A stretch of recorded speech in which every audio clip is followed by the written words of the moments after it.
It's WFUV New York, public media from Fordham University. Come for the music and stay for the community. Listen at 90.7 FM or at WFUV.org.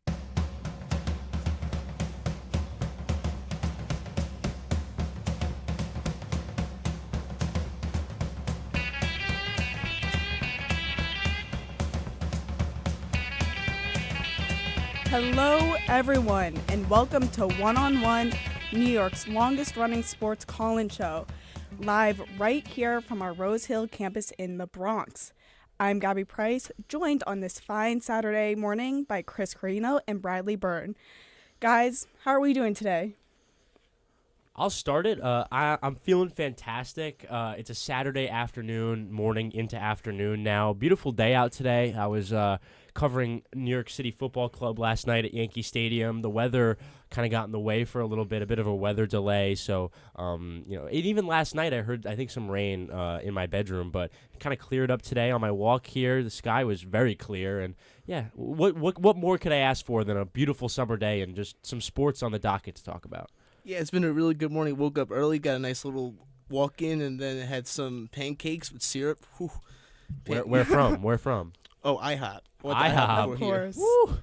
That's a play. Can't go wrong with IHOP. Is that a play? Never. Do we think that maybe, because, obviously I don't want to, we don't want to get into it too early, but this is one of your first on-air appearances. Are we going to expect maybe pancakes pre-on-air kind of situation now, or what's the situation? Like Is it now. a ritual, maybe a tradition, I dare if say? you will, yeah. If I come back, if you guys have me back, for sure, I'll definitely.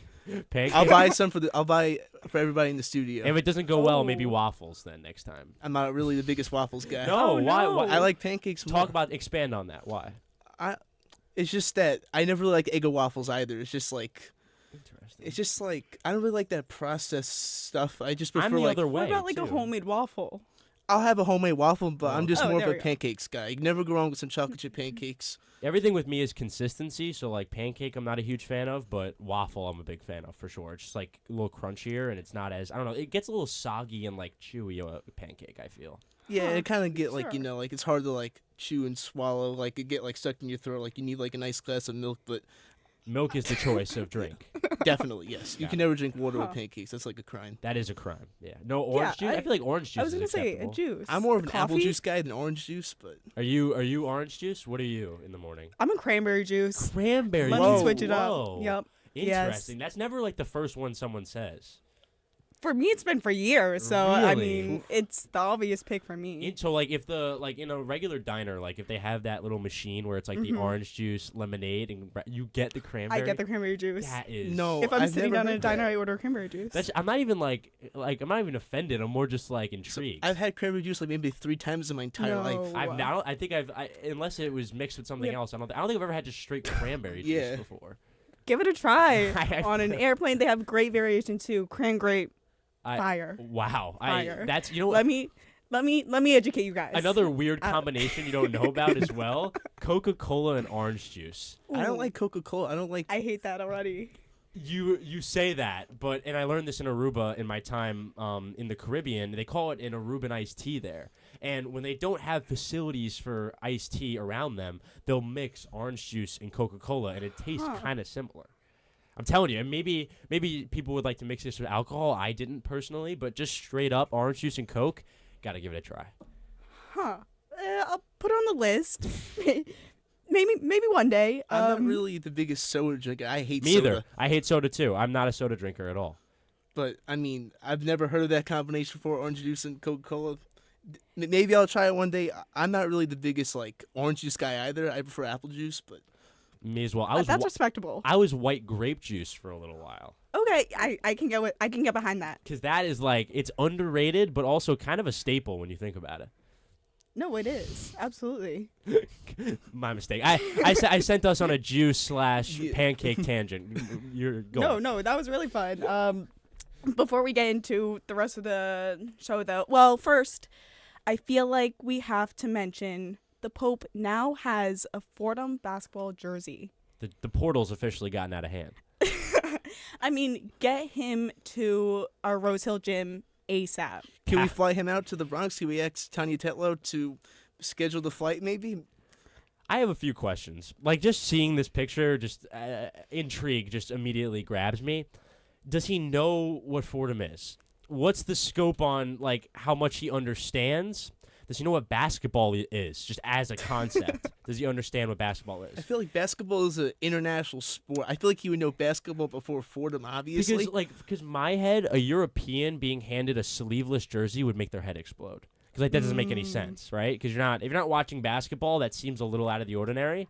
I feel like he could kind of be with it, though, like with the times, and be like a really big undercover basketball fan. Right. But he's the Pope, so he can't be like, oh, I'm rooting for. Yes. You know? Yes, stay neutral. True, especially because there's so many like universities that have to deal with his religion and things like that. You can't be picking sides, of course. But also, I think this was around the same visit. I think it was the same day that he had all the comedians come to the Vatican because he had met with Stephen Colbert, Jimmy Fallon, Chris Rock, and they had all there's like cool pictures of them all joking with him. I wonder if that was during the same day. When I saw those pictures with all those celebrities, it made me think just how much like significance the Pope has, even in people like Chris Rock and those kind of people's heads. It's kind of crazy to think about that. You know, he even with maybe not having any like literal power over government or anything like that, he still has like this power over people, almost for lack of a better word, like aura over people, where he kind of just he's not really controlling anything, but then again, he's kind of controlling media and kind of controlling culture in a lot of ways. I don't know. These are things. Especially since he's like a worldwide figure, so especially like for those people to like want to travel to the Vatican to meet him is like, especially like meeting a pope is an honor. That's probably a once in a lifetime opportunity. Have you guys been? No, I actually I plan on going to Italy one day and the Vatican, but no, I've never. When are you like soon or just in hopefully the future? Before I graduate. Got it. That's the goal. I did Italy like 2015. I was like 11 or so. We did like a bunch of different cities, but we did the Vatican for a day. Have to. And yeah, it's really nice. I think more than a day is just a lot, but I think one day just to see the chapel and just to see all the paintings, and then obviously just everything is so impressive. It's definitely one of like the bucket list things to do, even if you're non-religious. Just as an achievement of human beings creating something, I think it's very impressive to see. Yeah, no, I've heard it's very impressive. But kind of getting back to our show today, we have a lot to get into, so let's move away from our Pope and juice talk maybe. Pope and pancakes. Pope and pancakes, even better. We are covering a lot of bases in the sports world today. We're going to start with the NBA championship. Boston missed a big chance last night to sweep the Mavs, but they're still up 3-1. Then we'll get into another one-sided championship final, the Stanley Cup. Tonight. So we'll see what happens there. After that, we'll head back over to Queens to see what's happening at Citi Field with the Mets. Then we'll talk some tennis. We'll see where everyone is at post Roland Garros, who won. We'll get into that before switching it over to the U.S. Open down in North Carolina to talk some golf. Then we'll get into the details of the new 8A sports college football game and Danny Hurley's decision to stay in Connecticut and not go out west. Someone in this room has a lot to say about that. From what I've heard. Allegedly. I don't want to throw anybody under the bus or anything like supposedly. that. Yeah. So we'll see what that is. And then we have a interview with a Formula racer, after which we'll get to the WNBA. A lot of talk going on in there right now. We'll cover some of those big headlines, and then we'll come back and close it right here in the Bronx with the Yankees. So it's going to be a really fun show. I'm excited. We're all excited. And if at any point you would like to join the conversation, dial in at 718-817-2750 to get your takes off. But we'll be right back on the other side of this break to talk some Celtics and Mavs.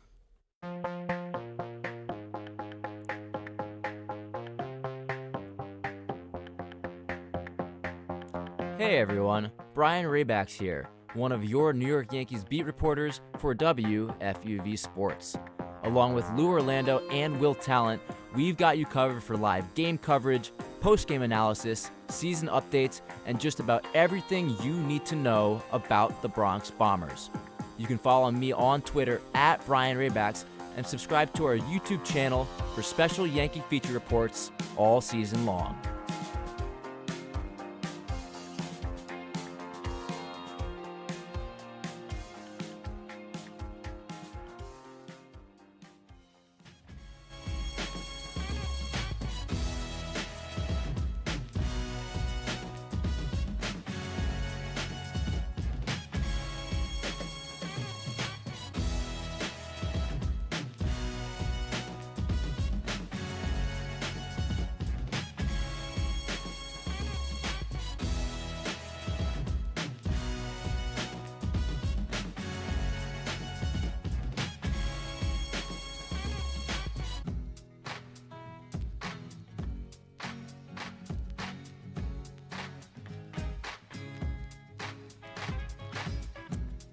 and welcome back to One on One. We are here live from our Rose Hill studio in the Bronx, and right now we are about to get into the NBA championship between the Celtics and the Mavs. Coming into the day, part of me did think that we were going to be here to discuss a sweep. Part of me did think The whole part of me did. The whole part of I mean, Part of you, whole part of me did. I had faith that Dallas would win a game or two. We're in 3 different places here, seemingly. I mean, listen, but we're here. We're not. Mavs came and blew out Boston, which I feel like was a long time coming. But blew them out too, 122 to 84. That's a lot of points. But with Boston, when they win, 2 or 3 games in a row, you expect a dud game from them, and this is exactly what we saw. And watching that game yesterday, it was probably the happiest I've been all postseason. Just watching them get blown out, it's just very exciting to see. Especially, I'm probably one of the biggest Boston Celtics haters you guys will ever meet as a Knicks fan by nature. right. I am will forever hate the Celtics. Which So- I don't really fully get, but because think about it, they just it's just something about them. It's just there's no Especially- real reason for Knicks fans to hate the Celtics. but it's like one of the longest lasting rivalries Why? in basketball. Why? Name Why one not? time where they've had any sort of conflict on the court or anything. Back then, I guess. I mean, but still, When? it's just like by nature. Because that's a thing, and this is a problem I have, and picking on you here, which is unfair. But when it comes to cities and things like that, Red Sox and Yankees is a rivalry. Bruins and Rangers to an extent is a rivalry. Even Patriots Giants is a rivalry. But then people will associate that with the other sports, and it's I do think that there's some part of Knicks fans that probably have a jealousy towards Celtics because they're in the Northeast and they've been dominating for decades. But also they don't really they're never good at the same time when you think about it, right? The Knicks were good in the 90s. Yeah. Celtics were really bad. The 80s and the 70s is when the Celtics were really good. The Knicks were really bad. They're never really good at the same time. Only time I really remember animosity was when the Celtics and the Knicks play each other in the playoffs with Pierce and Garnett and all them. 2013. And then wasn't it the Celtics that wore all black to the Garden because they said I it was a think so, funeral? yeah. That to me was the only point of real animosity That was I when I remember. started to really hate Boston. Yeah. After that, 'cause Yeah. that's just incredibly disrespectful. To do that, it's just And I can use it to transition into what we're talking about now, because in that series, that was kind of the tail end of that Garnett-Pierce era, and they were kind of going off to the tail end. They could still win series, but they couldn't win the title like they could. And then they sell it all off, right? I would say a year or two later, sell it all off, trades to the Brooklyn Nets. Sorry, Kurt, behind me. I'm sorry. I'm hurt saying this just as much as you're hurt hearing this. We trade them picks that end up being very valuable. Jaylen Brown, Jason Tatum. And with that trade, that was only a year or two after what we're talking about, it laid the groundwork for what we're seeing literally right now. you kind of have to wonder what if that trade never happened and Nets kept those picks. Is it the Nets right now in the finals with Jaylen Brown and Jason It Tatum? could very Wow. well be. I don't know. Obviously not, because things work out differently and you don't know who picks who, but I do think we'd be in different spots. I think the two organizations would be in different spots for sure. I think. Sorry. Hello, guys. How you doing? Just had to Introduce get- her. You just can't had to just get come it. on the air and not Producer- introduce yourself. This is the producer mic from Kurt. We got 2 other guys. Kurt who? Kurt who and from where? Oh, this is like a phone call now. You want? Well, Chris? I wanted all the information. They wanted the viewers want to know who you want are. a phone call, The viewers Chris? want to know. All right, Kurt, the either viewers way, wanna know who you either are. way, either way. Listen, I You think still that haven't right now, give I your told last name and your I told hometown, you. Kurt. You want Kurt Sipple from Brooklyn, Chris? Yes, Is I that what did. you really- Thank yeah, you. Okay. Okay, so I wanted to say, I think that the Nets definitely, if this is their time, I think they keep this team and they're probably in the championship. Only right me now. and Kurt could turn this into a Nets talk right Yeah, now. wow. This It's finals. always get going to be here. a Nets. It's always going to be a Nets segment. I finally have a Nets fan to talk about basketball with. It's so nice. Touche. Yeah, I do feel the same way just about the Nets in general, but kind of let's rephrasing it back to where we are now. They've done a fantastic job. They've seen the turmoil, kind of similar to how the Nets would see turmoil, where they would lose playoff series, they would fall in and out with superstars like a Kyrie Irving, like a Gordon Hayward, people of this nature. But now, coming out on the other side of that, now in a kind of a refined point, they have the core pieces that they've held on to, people like Jaylen Brown, people like Jason Tatum. But now they have this now just refined group over time that through deals and great work from Brad Stevens in the front office, they have created this group that now is basically getting coronated. It doesn't feel like a series. It feels like a coronation. And the Celtics are finally what Jaylen Brown called in Game 3 graduating, and it really does feel that way. And it's great to see. And I don't really want to talk about the Mavs because my mother once told me if there's nothing nice to say, you really just shouldn't say it.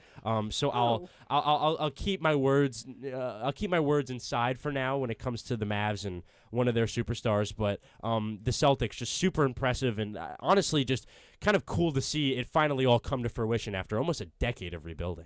I have to say, I'm really surprised you don't like Dallas or Luka. I don't mean to pick on you, but I have to ask. Like, I get it. He's like a whiner and a good player, but at the end of the day, he's one of the best players in the world. I don't know if you know what you're doing or not right now, but that is not the superstar I'm talking about. Oh, you talking about Kyrie, aren't you? I am. I know. We really shouldn't go down this road because I know it's painful for you, but and yet you're doing it. So I'll steer clear of that. It feels like a point of contingency for me because it feels like a bias as well because with the net stuff I am a little biased with the Kyrie stuff, but also I'm also a more clear observer because I'm a Net fan. I can see it better. Why are you looking at me like that?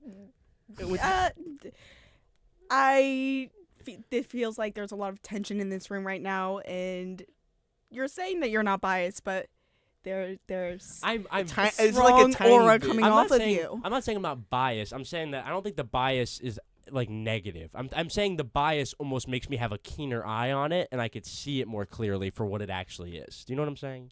Sure. And you have every right to be biased towards Kyrie, especially with like the way it ended. I would be the same way. I thank you. As much as like you are showing a little bit of bias, you have every right to be. And if I was a Nets fan, which thankfully I'm not, I'd be the same way. And I don't know if you guys will believe me, but this is as calm as I get talking about Kyrie Irving. I don't get any calmer. Like this is as calm as I can make myself right now talking about Kyrie Irving. But just in you wanted to kind of shift the attention to the Mavs, and I have a question for either of you. Kind of looking at this now and that kind of narrative Luka was forming after Game 3 where kind of on the defensive end it's like he's a black hole, he's a liability. Yeah. Now winning Game 4, not having the sweep happen and kind of saving some of your dignity, does any of that narrative go away or now does it just give him another opportunity to now not try on defense and also look bad again? I mean, I don't think it can not go away because you did find yourself in an 0-3 hole. Right. That a lot of that was because if you're not playing defense, you're not going to win. Yeah. And he's such a big part of that team that no matter how much offense you can play, right, it's not going to make up for the lack of what's going on the other side. That being said, it should almost motivate you even more that that playing defense works for your team. Right. So going into Monday's game, do that again. I think if he slacks off, the same thing's going to happen that happened 3 games in a row. Right, and I think it was a problem that existed before the finals too. Like I don't think it was. Oh yeah, no, 100%. It was just like a thing with him, and I've heard Windhorst said that he's had coaches, players, everybody kind of pleading with him to just like play defense, and he just doesn't want to. And it's not even like he's not playing as good defense, so then they're giving up more. Like it's giving up more points and they're losing. Like it's not as direct in its like consequence. It's more like a mentality thing. So when it comes to even that last play toward the end of the game in Game 2 or Game 3 when he gets that charge or the blocking foul called on him and then immediately yells to challenge it, they lose the challenge, and then there's a terrible call 2 minutes later that they could have used the challenge for, but because Luka threw a temper tantrum, they don't have it anymore. So I think kind of that series of events and just overall the vibe that creates when you have that amount of animosity, and also you're matching that with not trying, which is kind of just a terrible combination. I think it doesn't do well for your team. And you got to really think about it. Dallas has the capability to bring this to 7 games. I really think they do. If Luka, think about it, he didn't really put up his normal triple double numbers. Only at 29, 5 and 5 on 3 steals. Like think about it. If they blew out Boston by 38. And Luka's not even at his max capacity of what he's doing, I really think they could push 7 games. Will they win it? I'm not so sure, although I hope they win it. I don't think they will, honestly, but they had the capability to bring this to 7 games for sure, especially Porzingis, with that whole injury up in the air. We don't know what he has. It's some sort of leg injury, but if he continues to sit out, Dallas needs to take advantage of every game Porzingis sits out, because that game that they lost when Porzingis didn't play, that was huge. If they won that game it could be a 2-2 yeah. series right now. And another thing that was interesting to me, I want to get your guys kind of just like thoughts on, because it's like kind of a yes or no or two-way question. Jason Tatum, after Game 3 or before Game 4, one of the two, kind of talking about how in order to silence the critics and kind of meet the expectations everyone has around him, they need to go win again next year. And it's like, for me, not even what he said, but more like talking about winning the next one and kind of being almost obsessed with something the next year before you even do it. To me, it's like, what's the point of winning then? It's like, what's the point of doing all this then? Like, do you guys think that that's like a cool mentality and that's a winner's mentality, or it's like I think, where it's kind of defeating the purpose of the winning as a whole? Absolutely not. You need to focus on Game 5. Your mind Right, should that's not be. not how I Your feel. mind Yes. shouldn't be 365 days from now. You need to focus on right now, because if Boston loses Game 5, they're going to be a whole lot more nervous The going pressure, that's some pressure. There's pressure. The pressure more right Not a now is lot. on Boston, honestly, in my opinion. 'cause No, not Game 5. if they lose Game 5, Not Game 5. After they lose Game 5, then the pressure's on them. if they lose, I'm trying to say, if they lose Game 5, all of the pressure on them. Because think of it, if they blow the 3-year lead, nobody's going to ever let this And down. you know who knows what it's like to be the team coming back more than anybody? Kyrie. No, the OT. Celtic team that came back from 3-0 last year and lost in Game 7. That's the team that knows what that momentum does more than anybody. And you think about it, if they beat Miami, do you think they're sitting on a ring right now? Do you think they beat Denver? No, and that's a whole other conversation. But also, when you kind of look at where they are now, you would, like I just said, they know what it's like to feel that momentum of, coming back with the 3 games. But also, is it the kind of thing where it's like a runaway train coming at you where, you know it's coming, but you can't really stop it? And does that make it almost worse in a way? These are all kind of things I'm just thinking about, especially with the kind of almost, to your point, precarious situation they find themselves in, where they're not necessarily in danger, but it could get a little weird. Yeah, Right. especially he said this right before Game 4, right? Or was it after Game 3? Yeah. And then obviously Game 4, he got outplayed by Tim Hardaway, who hasn't played more than 20 minutes since the beginning of April. So especially you can't be focused on next year. You need to focus on right now. His mind is in the wrong place. If he wants to win, you need to focus on now, not 365 days from now. You worry about the finals next year when you're in the postseason. Now is not the time to worry about it. He really should just not listen to what anybody's saying, because there obviously are a lot of Tatum haters out there. I try not to be, because I respect Tatum, especially since he's getting all this hate. Like, everyone expects Boston to win by 40 points and score 200 points, but at the end of the day, no team. I'm trying to think of a phrase it.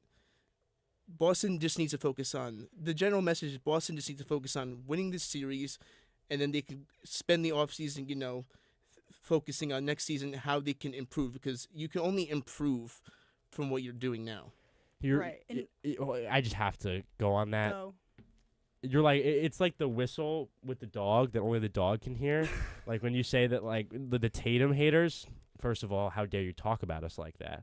Second of all, I have said, I think it was like 2 years ago, I always try to come up with like hot takes or just kind of like weird, bold predictions before the season starts. My prediction a few years ago was either the Pistons or the Kings would make the playoffs for the first time in a long time, which the Kings did, the Pistons did not. And then Jaylen Brown would emerge as the better player. And that would happen. And I said that 2 years ago. It felt, even up to 365 days ago, that I was a bit off the mark there. Over the last 2 to 3 months, it has aged like just the finest wine. In terms of the Jaylen Brown take, I agree. He has for sure been the better player, not just a series, but I feel like the whole playoffs. Like, he really has stepped up, especially since in the 2022 finals, Tatum played like absolute trash. But even I watched Scott Van Pelt after games, and he's the one getting the interview, and like he's the one on the podium. Like, it just feels, and I was talking about this with my dad when he was in the living room, I think it was like 2 days ago, it just feels like the face of their franchise has changed.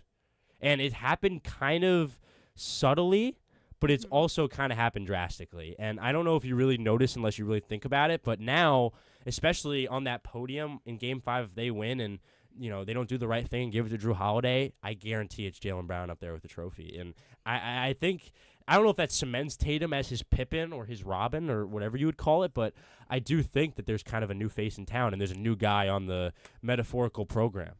No, I think Jaylen Brown should obviously be the Finals MVP, but I can see definitely a narrative where, let's just say, Game 5, Boston blows out Dallas, Tatum scores 40, 10, and 5, and he gets the Finals MVP. Do you think that changes the narrative again? Because Tatum wins Finals MVP. He could have 70 in Game 5. He won't win Finals MVP. But do you think whoever wins Finals MVP is going to be called the Jordan of the Celtics? No, I don't. I think it depends. I think if it's Drew, then obviously not. But I think if it's Jalen, yeah. So yeah, I do. I think that's it's weird to maybe realize or kind of come to the realization of. But when you really think about it, Tatum's had that throne for 3 or 4 years now. Hasn't done a lot with it. And honestly, this is even a conversation I was having with my dad openly throughout the playoffs. I said, I think Ant's a better player than Tatum is. And I said that at the end of the regular season, so we'll see what happens in the playoffs as we watch. And it aged really well. And just as I would watch some of those late Minnesota games, he would take over and just be like, we're winning. I don't care. We're winning right now. And Jaylen Brown does that sometimes with the Celtics too. Never seen Tatum do that. Maybe in a regular season game in New Orleans that didn't matter, but a playoff game when the chips are on the table, I've never seen Tatum say, my team is in dire need right now. I'm just going to take over and win. I've never seen that. And that's what I need out of my Batman. And the guys who can't do that, those are the Robins to me. And I fully agree with that. In the playoffs, if I need someone to close out a game, 10 times out of 10 I'm taking Anthony Edwards over Jason. I fully agree with that take because we saw Anthony Edwards has that, dog in him in a sense. Of course. Especially what he said against Denver, we'll see you in Game 7. That was in Game 5 when they were down 3-2. So having the guts to say that and actually getting the job done just shows how, almost getting the job done. How that, in Denver they got the job done. Oh, well, yeah, in Denver, of course. But having that, I thought you were talking about, having that I want to win mentality, I just don't think Tatum has that. I really don't see that from him.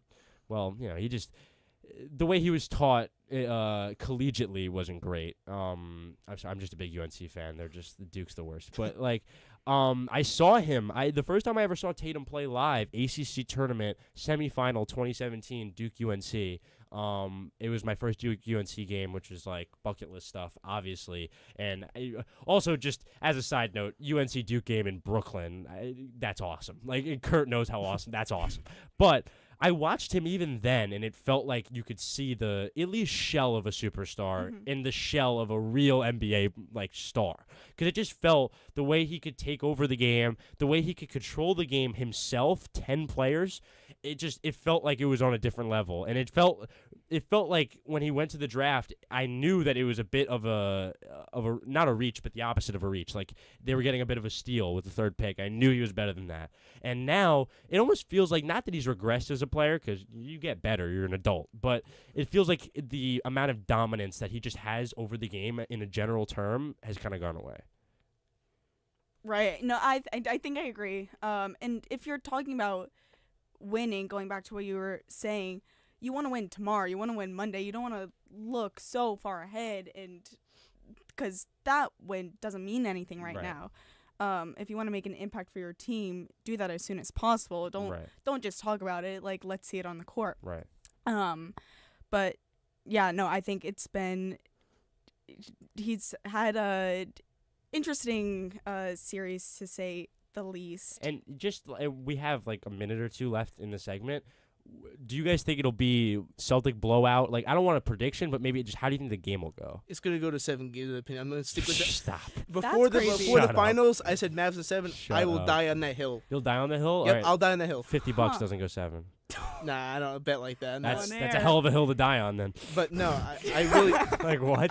I have faith in Luka as much as obviously the Celtics are by far the better team. It's not even really close. I do think Mavs have the capability, especially if Boston has another dud like they did in Game 5. I think if Dallas wins Game 5, they're going to be more motivated to win than Boston. Right. Yeah. Because if this series goes to 7 games, do we trust the Celtics to close out? And to your point, series? Momentum is so important. Exactly. That is as important as any of the numbers on the scoreboard is just the momentum and just the overall vibe. And I think if they start putting together wins, especially if you're down 3-0 and you win 2 and then you win 3, that's a lot of momentum. And, I wouldn't doubt that they can do it. They won't, But like Yeah. they can I can also go outside right now and walk 3 miles. I won't. You know what I mean? Boston are just too good to let that happen. But think They're about it. not. I agree. They're not going to get The way you blown said that out was this funny, last but- game. The way you said that was And funny. then, But But think about it. If Dallas wins Game 5, they're right? coming back for revenge. Exactly. Dallas has they're going to be by far more motivated to win than Boston, because think about it. You win Game 5 in Boston. You go back to Dallas to play a home game on your floor. But Game 5 is in Boston. But if Dallas wins Game 5, who do you think is going to be more motivated to win Game 6? If Dallas I feel like wins we're Game saying a 5 lot in of Boston, ifs. Right now- I think the combined 30 professional athletes that have been playing their entire lives to get to this point are probably equally motivated to win the game. but think No, if that's you what play, I'm saying. That's like I know you're like momentum. That's where Yeah. you get confused. Like it's different. Like they both want to win the same amount. Like that's like I don't understand that. Like they're at the how much more could they want? You think if Tatum wanted to win more, he'd be playing better? Like I don't think so. You think so? nah. Like if he was like, you think he could want it any more than he does right now? He probably does want it more, but I'm saying if we see another dud game for Boston in Game 5, Sure. But that- you have to question, do they really want to win? It's true. You have to bring up Yeah. that question. If they Even if you don't mean a literal sense, like it almost feels like they're self-sabotaging. even if they Right, lose, right, let's say they lose by 1 score, you have to question, do they really want it bad enough, or does Luka and the Mavs want it more than they Right. do? Right. Yeah, then I think you see how the Mavs come back and they get that momentum streak. In my opinion, I think that both teams right now feel motivated to win because Boston doesn't want to lose Game 5 at home against the Mavs, who they have beat easily the past, or Game 1, 2, and 3. But Game 5 is Monday at 8:30, so we will see what happens. Dallas will win. Maybe. Maybe. Game But 6 it would be interesting then. Game would- 6 is going to be arguably the most hyped game of the finals so far. It If Dallas would- wins Game 5, obviously. Yeah, I Yeah. agree. Definitely. But that will be it for this segment. On the other side, we're going to get into another one-sided championship right now on the ice, but we will be right back with one-on-one with WFUV Sports.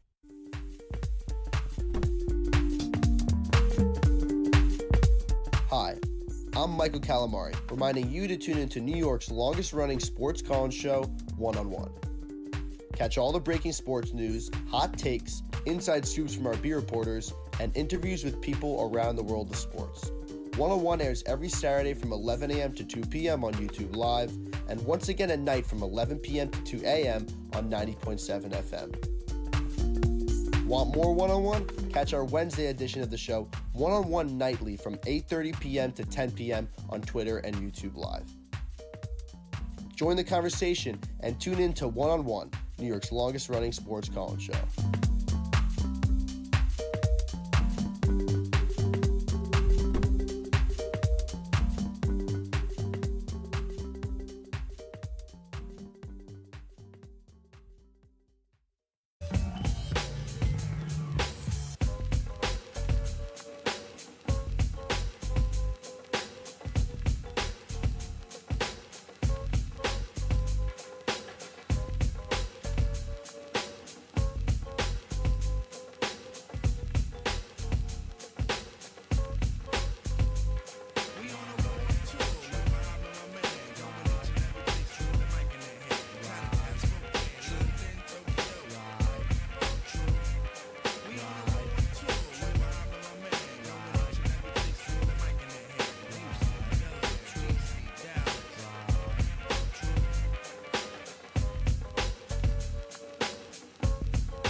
And welcome back.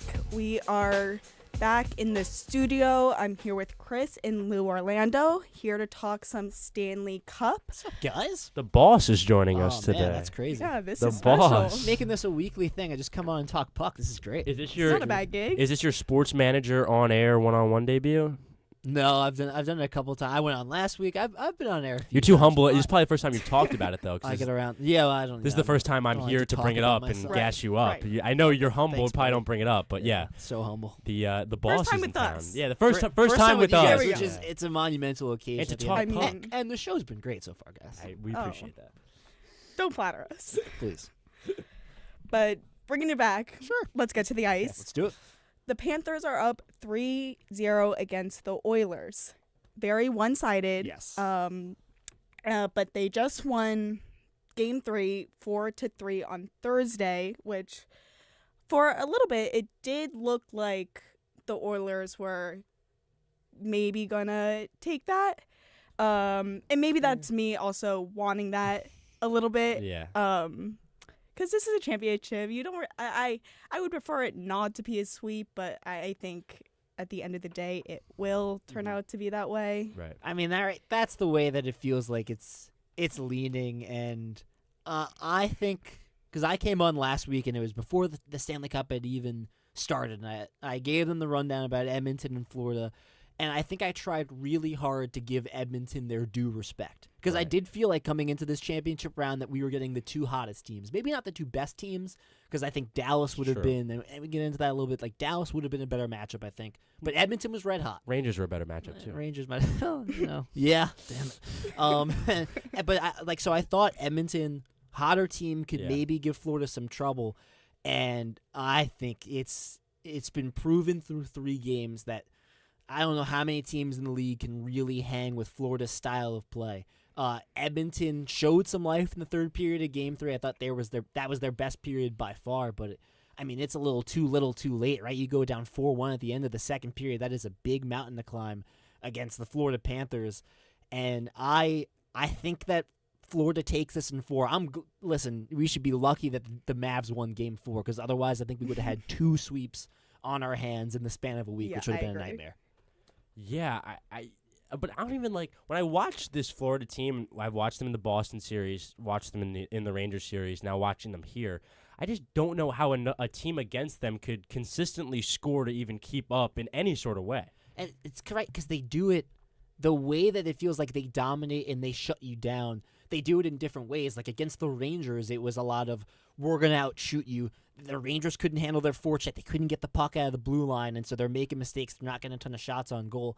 Edmonton's outshooting them and outchancing them in the series through 3 games. Now, they're having, I think, similar troubles when you talk about that forecheck. Like, Edmonton's blue line's been exposed in a way that no one in the Western bracket really forced them to make mistakes. Bouchard's had a bunch of bad mistakes in the first 3 games. But it's been Edmonton that's gotten shots on goal. They've outchanced them, and it doesn't matter. Like in this round now, it's Bobrovsky all of a sudden is stepping up, and he's playing elite hockey, but it feels like no matter what, you're seeing consistent pressure from Florida, and it just feels like no one can match that edge. And then they're so opportunistic. Like that's the thing that strikes me above anything else is that when you make the mistakes, I know that's like maybe a simplistic thing is don't make mistakes, they'll take advantage of it, but it feels like Florida more than any other team, if you turn the puck over, they're going to come down and score. And that's a skill. Oh, yeah. Like that's a real skill. And also another thing when it comes to even the scoring side I just had brought up, it feels like when you go through that whole defense and it feels like you go through a war to get through Barkov and everybody to get to the net, you're then staring at the best goaltender in the world. So it's like just deflating almost on like multiple levels in an attacking sense. And then even on the other side, their offense has been consistent enough to a point where I don't see anybody even getting 2 to 3 games on this team in 7. Like, it just doesn't feel like you can consistently get any sort of success against this team. Especially, Tkachuk maybe hasn't been the superstar, at least in the Rangers series, that he was kind of brought up to be. But then a guy like Rodriguez, who, haunted us in Pittsburgh, now haunting us in Florida, it just seems like they step up. That's what the championship teams do. When the superstars or the guys who are expected to step up don't, it's the guys behind them that do. And that's something that maybe the Rangers were lacking a little bit. And, this Florida team just has that championship glimmer all over them. Well, right, like you talk about the Rangers, you know who you need to shut down to beat them, right? Yeah. Like it's shut down Panarin and Mika, and maybe throw Trocheck, Kreider, Lafreniere into that mix as well. With the Panthers, it's kind of hard to identify, all right, who are you going to shut down? Because Barkov's a fantastic talent, and how lucky are they to have that guy as their captain and your 1C? All right, Kachuk's a superstar in his own right, but you keep going down the list, and it's like, well, Sam Reinhart scored 57 goals, which was second in the NHL. Sam Bennett's been around for forever and has been there, done that, is crushing in the playoffs Vladimir once again. Tarasenko is just chilling. Tarasenko's chilling on the third line. He is Scoring goals. One of the best players formerly in the NHL, and I think still maybe not his prime all-star self, but still an excellent goal scorer. Carter Verhaeghe, if you want to talk about him, he's a shot monster. Evan Rodriguez is a sneaky, really talented guy. Anton Lundell is coming up. Like, there are so many guys that you need to worry about in that team, and it's like you can't key in on one or two. And I was kind of thinking with Edmonton, I thought their depth was a little bit better. I think they shot themselves in the foot with how they handled Evander Kane in the regular season, and it comes out that he was battling an injury all throughout the regular season, and they never sat him. And now he doesn't play in Game 3. And Edmonton's depth has been better than we've seen it, but they don't have the depth that Florida does. And so to lose Evander Kane, that's a former 4th overall pick, that's a guy that's got a scoring touch, to lose him out of your bottom 6, well, all of a sudden you're left a little empty down there.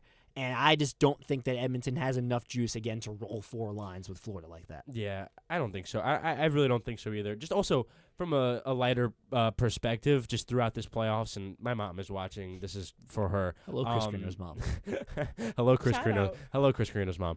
My mom, whenever the Florida Panthers score, specifically at home, she gets very upset because my mom has a bit of a phobia when it comes to rodent creatures. Rats? And just all I can say is that an explosion happens on TV in the arena when it occurs and they score, and then in my house with my mom yelling about how much she hates the rats. So I just wanted to get kind of an opinion on that. I know there's a story that's pretty cool behind it, but it's just gross to me. See, I like it. I think it's fun because I think it reminds me of Detroit with the squid. Like, Yeah. to me, that feels like because I feel like you don't hear about the Detroit squid as And much.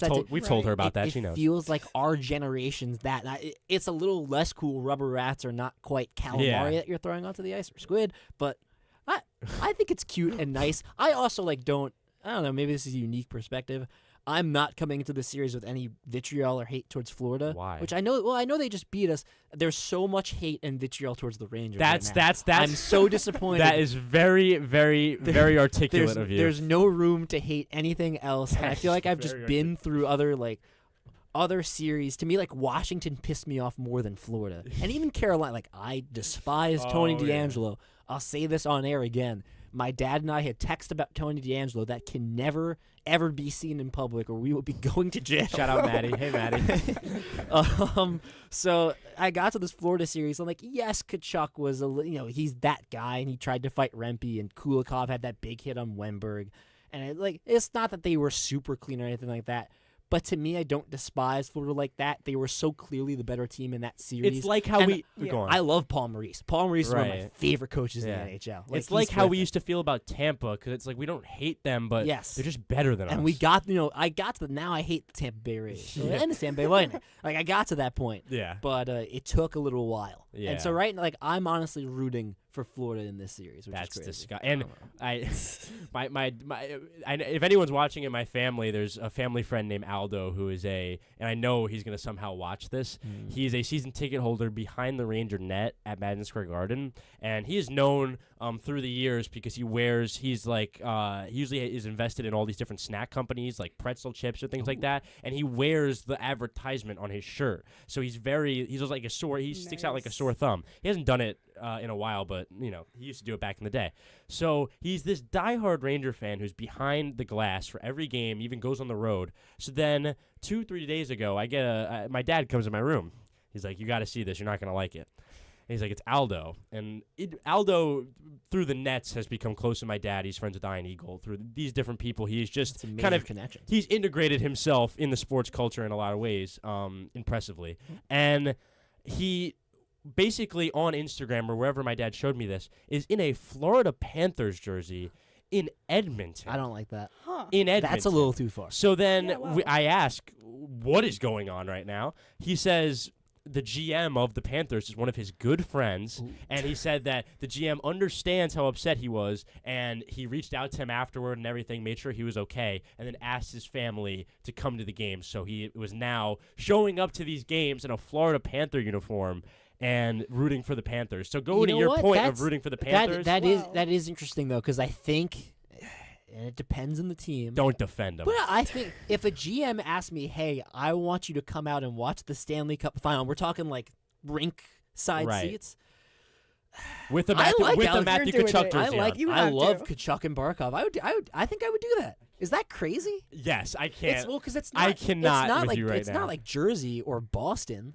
Yeah. They're the Florida I'm Panthers. sorry. Any team that knocks out my favorite team from the playoffs, I'm not I would going to not the be- next I round would in not their be- uniform. You know what? I'm sorry. You know what? I can't That's do not that. a bad. That's not a bad point. That's I would have a insane. lot of wrestling. Is there a world Not where insane. Well, so like, Insane. let's do this hypothetical scenario. Can I go to the Stanley Cup final games without wearing the jersey? No. Is that an option? No. Because the GM welcomes you into Right. the arena, handing you the jerseys. Because Put it on. obviously I Right. prefer not to wear the And he jersey. knows you're a Ranger fan, so he knows if you don't put it on, it's because you don't want to, not because you just are going against. I will say it's very tough considering that like they just beat us. They beat us to get to the cup. Right. That's very tough. Right, and he's a I diehard Ranger I fan. understand, but I think I would have to walk back. It's very tough. Lou, I have like I would have sleepless nights over this. Lou, I have passive secondary affection for Juventus, which is the polo I'm wearing under this. It's a Serie A Italian soccer team. They sell AC Milan gear in the Yankee Stadium store now.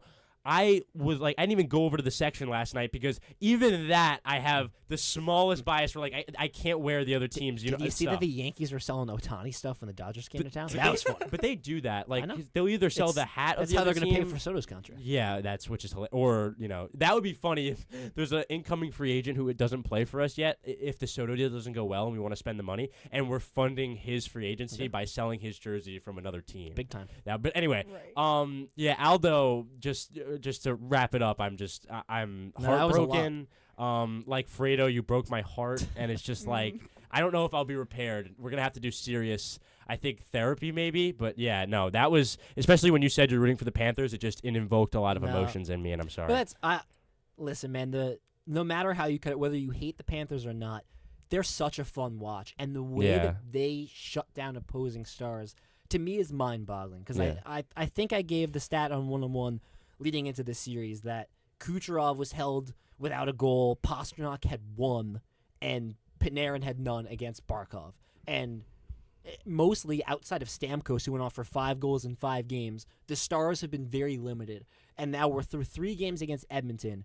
McDavid, Draisaitl, Bouchard, Hyman, Nugent-Hopkins, no goals. Like That is that's insane. crazy. Wow. This Florida team is, and like I had a feeling that they would be the toughest defensive matchup for Edmonton. If there was any team that could shut down their stars, it's Florida. But to shut down their top 5 like that, especially the way that they were largely rolling. I know they only got 10 shots on goal in the Game 6 clincher against Dallas, but up until then, like that offense had been firing. The power play had been great, and Florida shuts them down. They shut them down. The power play, like Florida is dominating special teams the way that they did it against the Rangers too. This team they play the same style against every team, and it works. Not even Edmonton deserves better. Canada deserves better. It's been Oh, man. 1993 since they've won a cup. Someone needs to win a cup. Someone needs to just step up. Quinn Hughes, save us. Vancouver could be coming. But yeah, listen, man, I don't know. Maybe Edmonton takes a game at home, but to me, I don't even think this series is not getting this. I'd And be it shocked. sucked. I mean, think about the way people were talking about the Rangers series when they lost Game 5 at home, and you went, all right, they have to win back-to-back games against the Panthers, something they had already done in that series. True. You went, that feels like a really tough uphill battle the way this series is going. Edmonton would have to win 4 straight, It's which is impossible. something that hasn't happened since Impossible. 1942. Like I just don't think it's happening. No. And I don't think, No. especially against this Florida Panther team, it's just there's no way you're beating them 4 times in a row. I mean, let me ask you this because we talked about Bobrovsky a little bit. To me, he probably already had a really strong Hall of Fame case. I think a cup He's in now, I think yeah. a cup probably would cement that because think he's like 396 wins. He's 35, so he stays around for a few seasons. He could get into that top 10. I think he's like 12th right now. Yeah. He's got the 2 Vezinas. I think, and then he'll have a cup with Florida if they close the set. Was it crazy for me to say even the second Cup final appearance gets him in the Hall? I mean, if they blow a 3-0 lead, but I'm just saying, bad, he walked into the Stanley Cup probably a Hall of Famer. I honestly think even if they didn't make it to the Stanley Cup, he already had a pretty good chance, right? Just because of his resume, a pretty short list of goaltenders that have won multiple Vezinas. Like, that's a pretty elite list to be in. He's been a pretty great goaltender going back to his Columbus days. He pulled off that awesome upset against Tampa in 2019. But to get a ring, I mean, that's something that, like Henrik Lundqvist was a first ballot Hall of Famer, but the one detriment was always he didn't win a cup. So it'd be cool for Bobrovsky to get one. And to your point with Hank, I think in the future we're going to see him and Igor just playing a lot of games against each other. A lot of games against each other. It probably won't be that many more years after this where I'll be rooting for Florida, because I think this is going to end up being I can't believe you're rooting for Florida, period. It's just insane. I mean, I think part of it's also, am I supposed to love Edmonton? I've never really been a big Edmonton fan. In general with me, I don't think I ever would have made this observation on my own, but I think because you've brought it up, I think my neutral rooting, my rooting as a neutral when my team isn't playing has definitely diminished as I've gotten older. When I'm watching a game, I'm more just watching for the good game and less picking a side and being I want them to win. I'm not cheering. Right, but I think I want Florida to win. I would say a big part of that is actually Paul Maurice. I would love to see him win a cup. I've been a big fan of his for a minute. Right. I loved what he's done since he's gone to Florida these last 2 seasons. Right. I think he's been a revelation there. Very few coaches that you hear talk to the media in a really thoughtful way that he does, where he waits 5 seconds after you ask him a question, he sits with it, and then he gives a beautiful, eloquent response. He's funny, he's charming. I haven't seen that many coaches across all sports that are quite like him. Nick Cushing, NYCFC, fantastic as well. Shout out Nick Cushing, head coach. You know him pretty well. That's my guy. Well, and at this point, I think Florida is a very respectable team to win the Stanley Cup. Yeah. They probably deserve it, honestly. But that will be it for this segment. We will be right back after a quick break to slide on over to Citi Field and talk some Mets. We will be right back with One-on-One on WFUV Sports.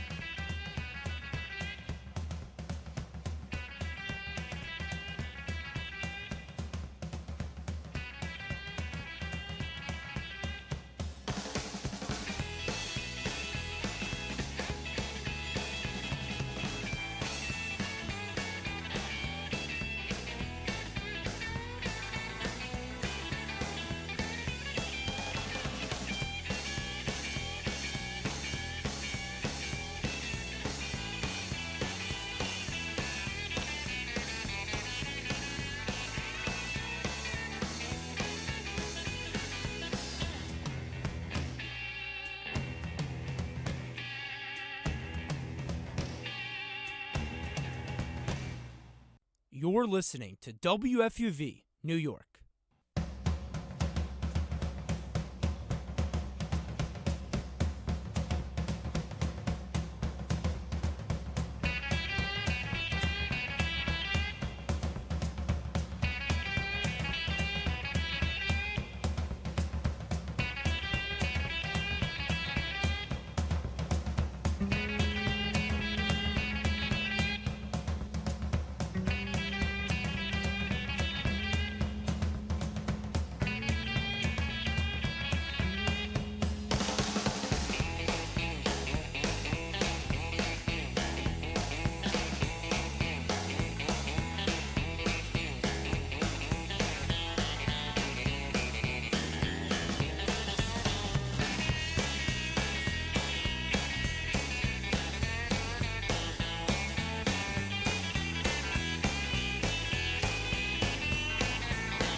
welcome back to One on One. We are back here to talk some Mets who have been maybe on a little turnaround, but before we get into that, we have a trivia question.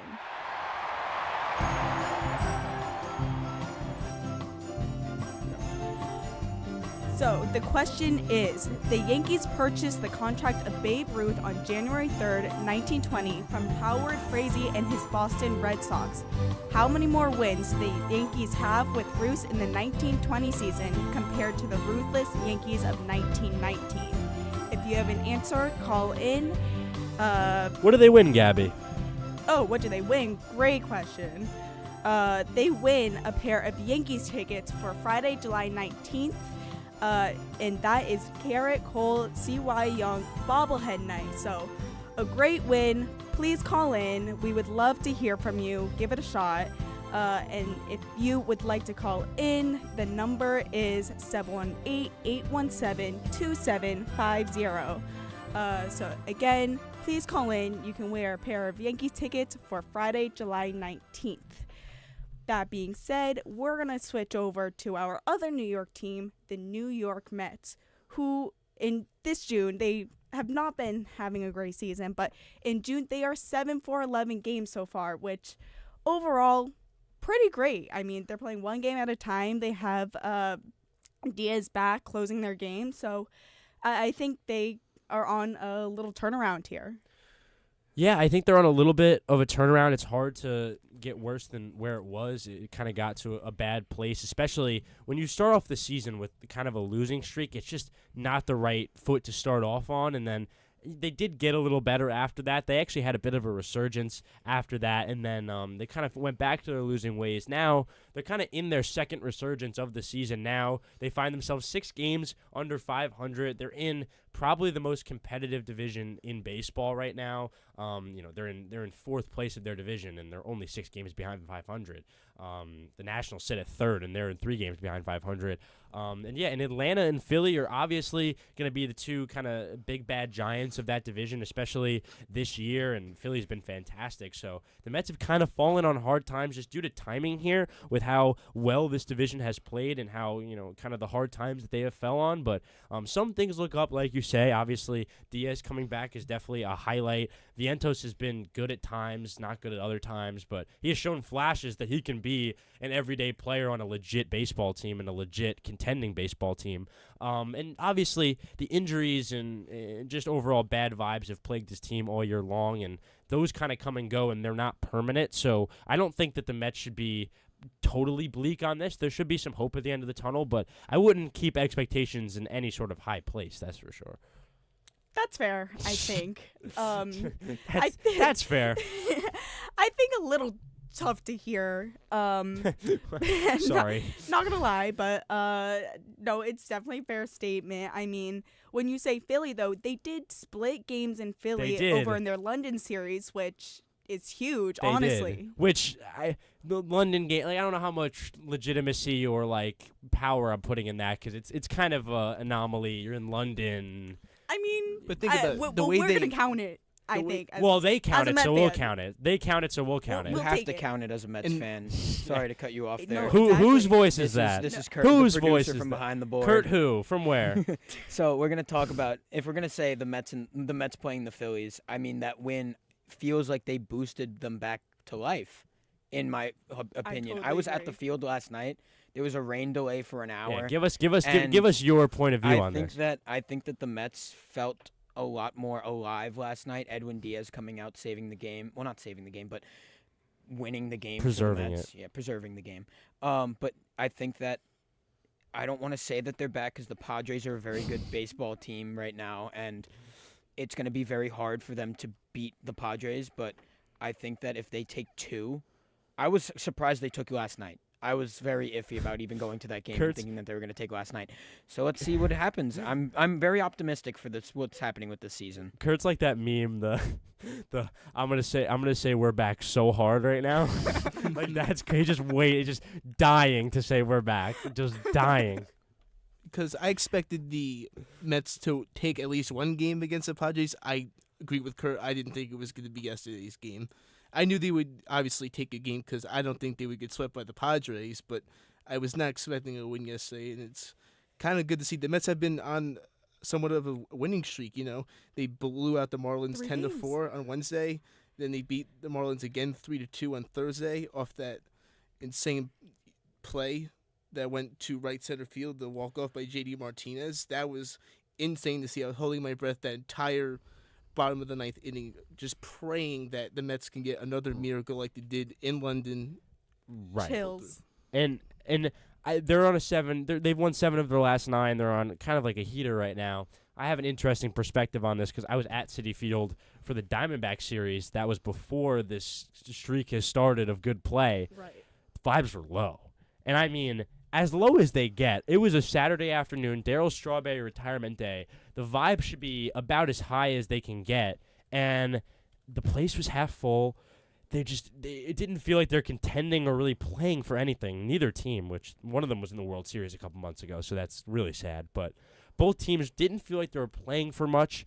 Felt like the Mets just couldn't score even if they wanted to. The Diamondbacks kind of, in a fluke way, put up a bunch of runs, and the Mets just looked inept at even trying to get any runs going or any sort of action going in. It really felt like the vibes were as low as they could get. Now they've really played well, 7 of 9, obviously, but you have to, as sports fans and just people who care about sports in general, you cannot just have that sort of recency bias. You need to kind of look at the whole picture, and I feel like that Diamondback series, they did win 2 of them. It paints a good picture of their season as a whole, 2 really close games that they win, and then on a Saturday afternoon you're losing 8-1, and you eventually lose 10-5, make it look a little better, but that to me is what the season has looked like, and yeah, they've played Chris, good right now. I don't mean to interrupt you. Whose voice is this? Now it's new. Angel. Okay. I had to add Angel who and from where? Angel DeCret from Bronx, Yankee lover. Go on. Coming in for a Mets segment, had to put that in there.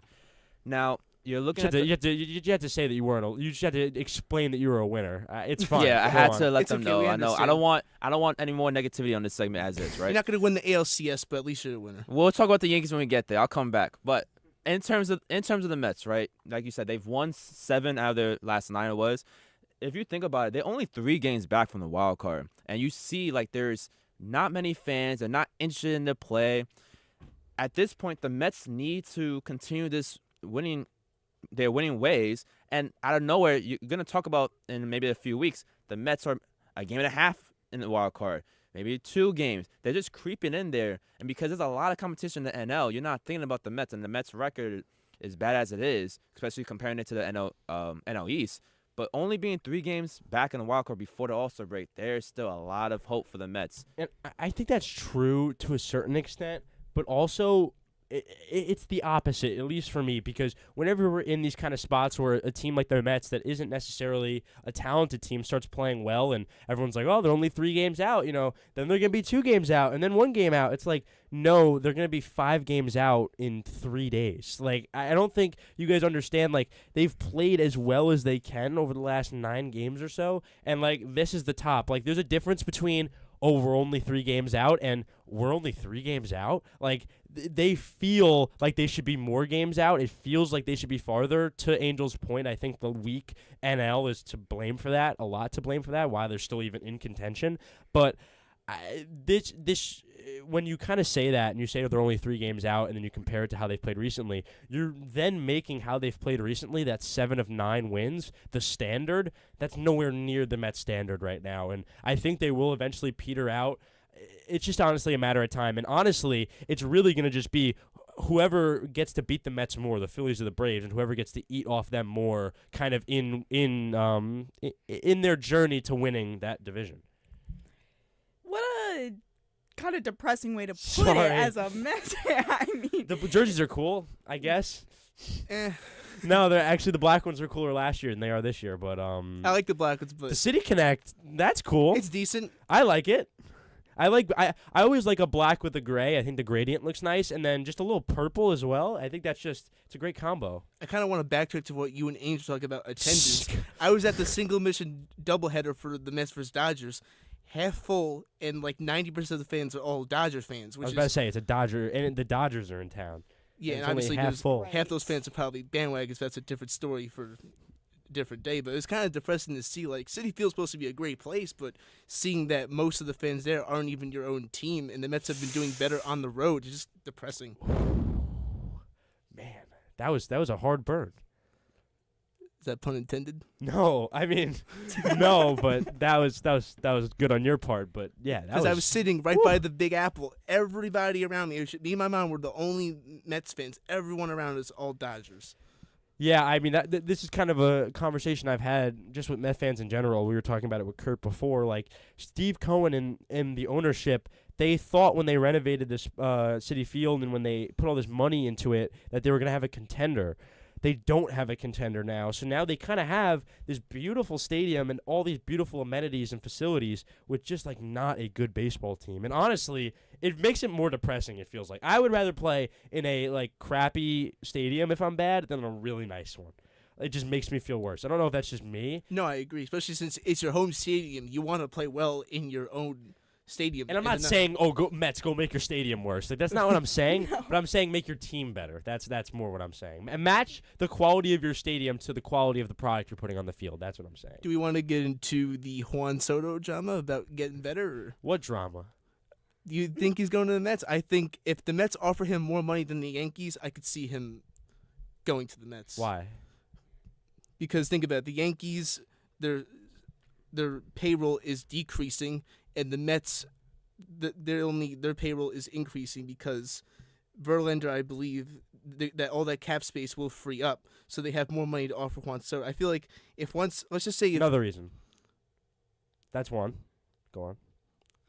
A blank, you got me there. Because what I'm trying to do here, I was trying to get you to list a bunch of reasons, and they were all going to be money related.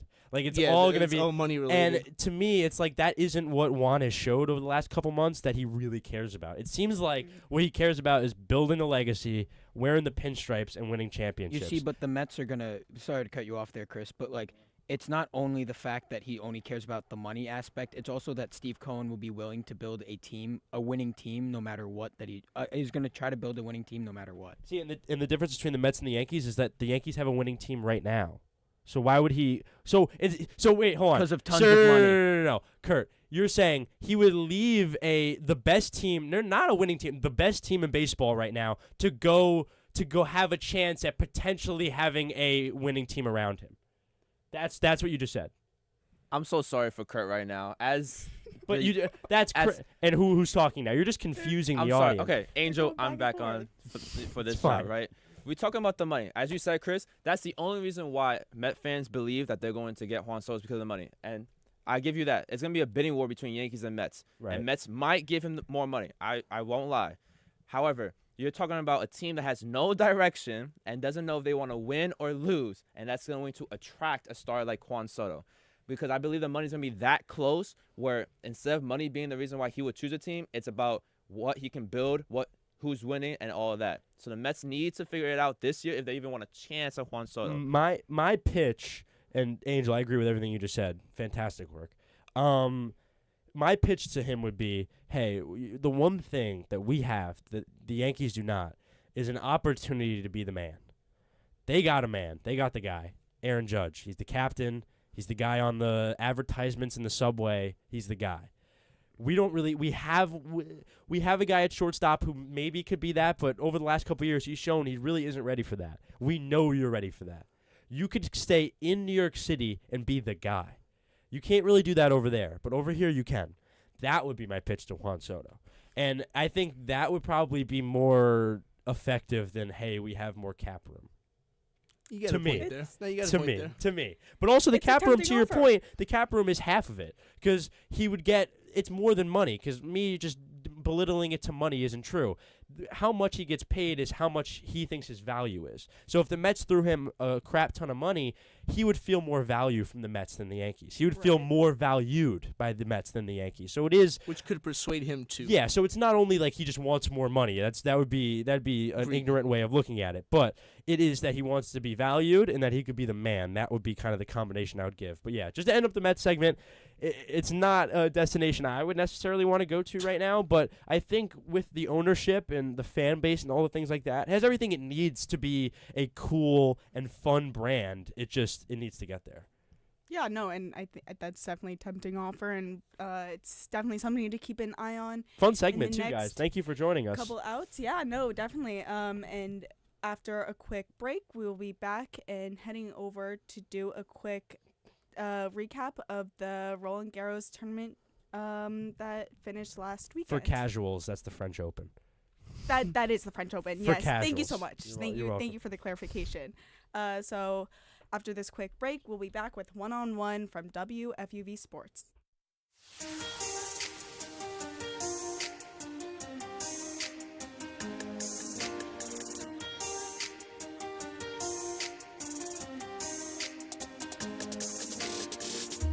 Hi, my name is Ryan Rucco, WFUV class of 2008.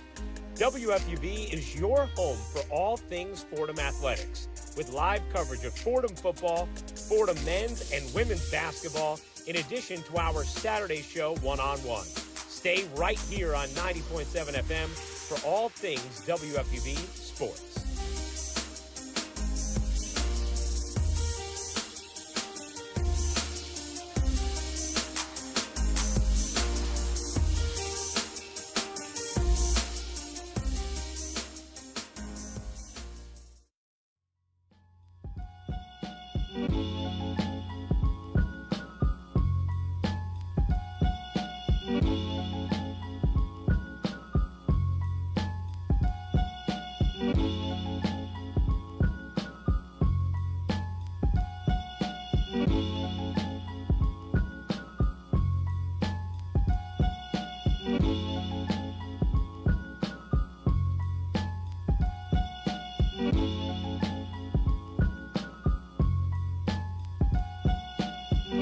Welcome back to One-on-One, New York's longest-running sports call-in show. We are now at our tennis segment. So Roland Garros finished up last weekend, and I don't know about these guys here in studio. I was sad. I was sad for these finals. I'm a big tennis fan, so watching this was really fun for me. In particular, the better match of this finals duo was definitely on the men's side. Zverev and Alcaraz had a marathon match, 5-setter, and it was really fun because it was both sides. Momentum switched during both of it, but in the end, Alcaraz took it away, which I was happy with. I think Alcaraz is definitely one of the best on tour right now. Obviously, if Djokovic stayed in the tournament, it could have been a different story. But also, it might have not been because I think Alcaraz, especially on clay, is such a dominant player. He's so effective, and he gets to everything. He has like almost a Nadal quality on the clay in a lot of ways. Just like it's something with the way they cut and the way that they're able to almost stop on a dime on clay, and it's such an advantage over players that can't really do that. I was more as a proud Italian, and shout out the boys. They're gonna make their start of their Euro journey later today at 3:00 against Albania. But the motherland had one of its most prized individuals in the semifinal, Sinner, going up against Alcaraz. And as an Italian, my roommate David's also Italian. We root for Sinner always whenever he's in those big matches, specifically in the U.S. Open, because that's around the time when we get here back to school, so we always watch. But that match kind of encapsulated, at least to me, what this next generation of tennis is going to look like. Sinner and Alcaraz, they feel like, obviously, Federer, Nadal, and Djokovic was that trio. I don't know if it's always going to be in trios every generation, but these two feel like they're definitively in whatever group that will be. It's the next generation of tennis. It's the next generation of tennis greatness, really, in a lot of ways. And I feel like when I watch that, it's the same feeling I get in any sport, really. It's the same when you watch two people that are, or two teams, two two commodities that are coming at each other at the same time, at the same highest level of their competition, and they're so good that they're almost like hitting into each other. Neither can really get over the other. That that gives me goosebumps in just in competition in general, and the peak of that was that semifinal for sure. Yeah, no, absolutely. Sinner in Alcaraz, that's going to be a matchup we're going to see for the next 10 years. I mean, on any given day, that I think either one can take that, can win that match, depending on surface and everything. But I think, to your point, Sinner is another really big talent to watch, especially going into Wimbledon. I think he could have arguably, I mean, he had a great tournament. He made it to the semifinals, right. and then lost to the person who won it all. So, but match with expectation, it's like losing in the semifinal isn't great. No, so I think I think he could have a better tournament at Wimbledon, and then also we have to remember the Olympics are next. So he has a lot. These are both players that we will see a lot of in the next few months. Forget they play tennis in the Olympics. That's yeah, me too. Like I know they did, but especially with the 4 years, because it's on every other thing like soccer. That's a 4-year schedule. Like tennis is on a 1-year schedule, and then the Olympics happens. Like it's a little weird. No, guys, Alcaraz and Nadal are playing doubles together. Like if you don't think I'm sitting down with guys on the screen, are you serious? I'm serious. Whoa, Spain is crazy. Nadal is taking Wimbledon off to play in the Olympics. Whoa. Wait, but then who are the other doubles? Like, is anyone even gonna compete? Like, would it be like Tiafoe and Shelton? Like, who would be the? I mean, I don't know all the rosters. That would be sick. That, you know what? Sign me up for that. I'm a big Shelton guy. I became a fan in the U.S. Open, like really became a fan because I was kind of aware, but then just like the phone stuff is so electric. Obviously, Djokovic got the last laugh, but that's okay. And even kind of now, because we're in kind of a transitional period with tennis, like you just said, where it was crazy how perfect your transition was there, where Nadal and Alcaraz are playing with each other now in this Olympics. And we even see it. We saw it, was it Wimbledon last summer where it was Djokovic versus Alcaraz? It was at the final. Like, we are going to get now treated to the best of both generations, not at their peaks at the same time, but kind of close to where they can compete. So now you always get the generations playing against each other, but we kind of get cross-generation warfare. It's almost like multiverse situations right now. No, it's we're cool. going to see different generations playing together, I think. Yeah. And that's going to be really fun because when they're playing singles, it's really hard to root for one or the other because when you have a classic like Nadal, like you can't hate Nadal. Like, especially on clay. Especially on clay, like you want to see him win. Even someone like Djokovic, like I know people have their qualms with him as well, but he's one of the best of all times, and you kind of want to see him stay successful. Also, one little tangent before we because I know we're going to talk more tennis, but I played pickleball the other day. Yes. Like 2 or 3 days ago. It was fantastic. It's so fun. What are your guys' thoughts on pickleball? I love it. Do you play pickleball? I don't play that often. I want to. Is it like the more casual? Like, is it more of a casual alternative for people that love tennis? Okay. Yes. I think pickleball you can play with more people of different skill levels. Right. Whereas tennis is something like if you don't really know how to hit a tennis ball, someone who does play competitively might not enjoy playing with you. Did you play competitively? I do. Yeah, I play. You still play tennis? I do. I'm a co-president on the Fordham Club tennis team at school. Shout out Fordham Club Tennis. Shout out. Drop a follow on our Insta. We're really cool. What's the Insta? What's the @? At Fordham Club Tennis. There you go. I mean, yeah. So you are kind of ingrained in the world a lot. I am. I was a big Maria Sharapova fan back in my day. Yes, me too. Because Sasha Vujacic played for the Nets and he was dating Maria Sharapova, and so I felt connects. Connected in the world in some way. You were, yeah. Shout out Sasha. But yeah, and even on the women's side, it's kind of the same thing that we're seeing because I do feel like they're a little more deeper into the evolution. It feels like the newer generation is more established. Yeah. And we're not getting as much of like Serena and Coco like that. We haven't seen that on like a real established kind of stage yet. But just in general, tennis is in a great spot right now that because we're at the tail end of one generation and the start of another, it feels like it's just the most amount of talent that they ever have, and it's just the most competitive it really ever is. And even with characters like Nick Kyrgios who are hurt that are now going to come back and hopefully play in the U.S. Open, which he's like my favorite, so that would be awesome. But that'd be awesome. it's just a great time for tennis, and honestly, the French Open, done by Noah Eagle on NBC. By the way, I know Lou has talked to Noah Eagle before, but he did the matches with John McEnroe, including the final, which is just mind blowing at his age. But just the entire event, the vibes of tennis tournaments just give me a good feeling. I don't know what it is. It's so fun. White polos and the summer, and it's just nice. Even the Australian Open, because that's a bit of a curveball in the calendar. It's still nice to see on TV. Yeah, and it's sunny when you're watching it, even Exactly. if it's cold here in New York. So Yeah. honestly, Yeah. it counts.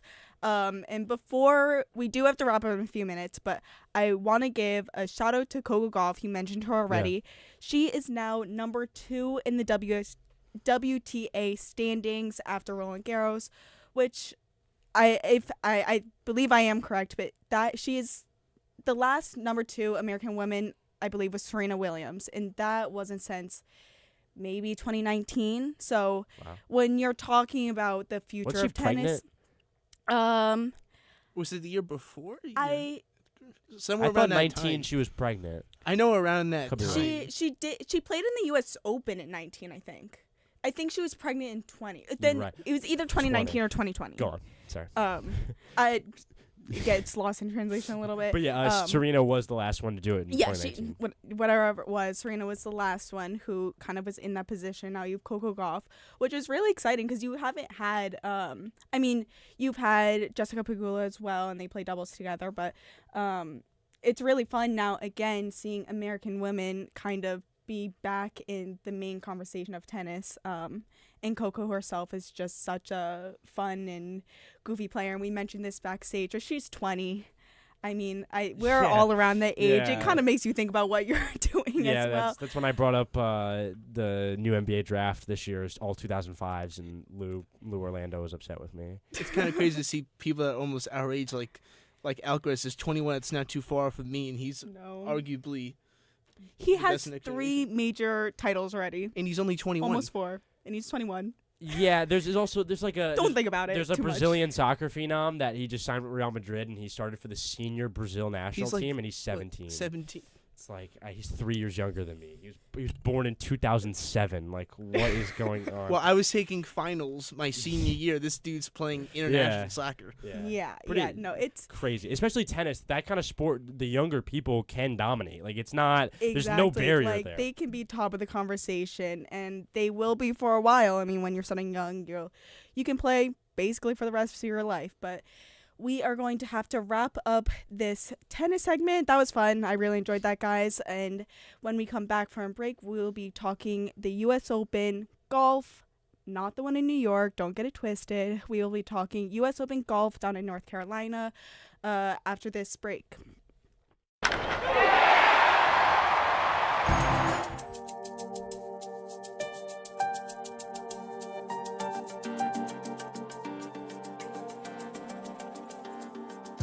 Hey everybody, I'm Lou Orlando. And I'm Brian Raybacks. We're your 2 broadcasters for the 2023 Fordham football season. Follow along as CJ Montez, MJ Wright, and James Conway look to lead Joe Conlon's Rams to a Patriot League title. You can listen to us all season long on 90.7 FM and WFUVsports.org. WFUV Sports, the flagship station for Fordham football.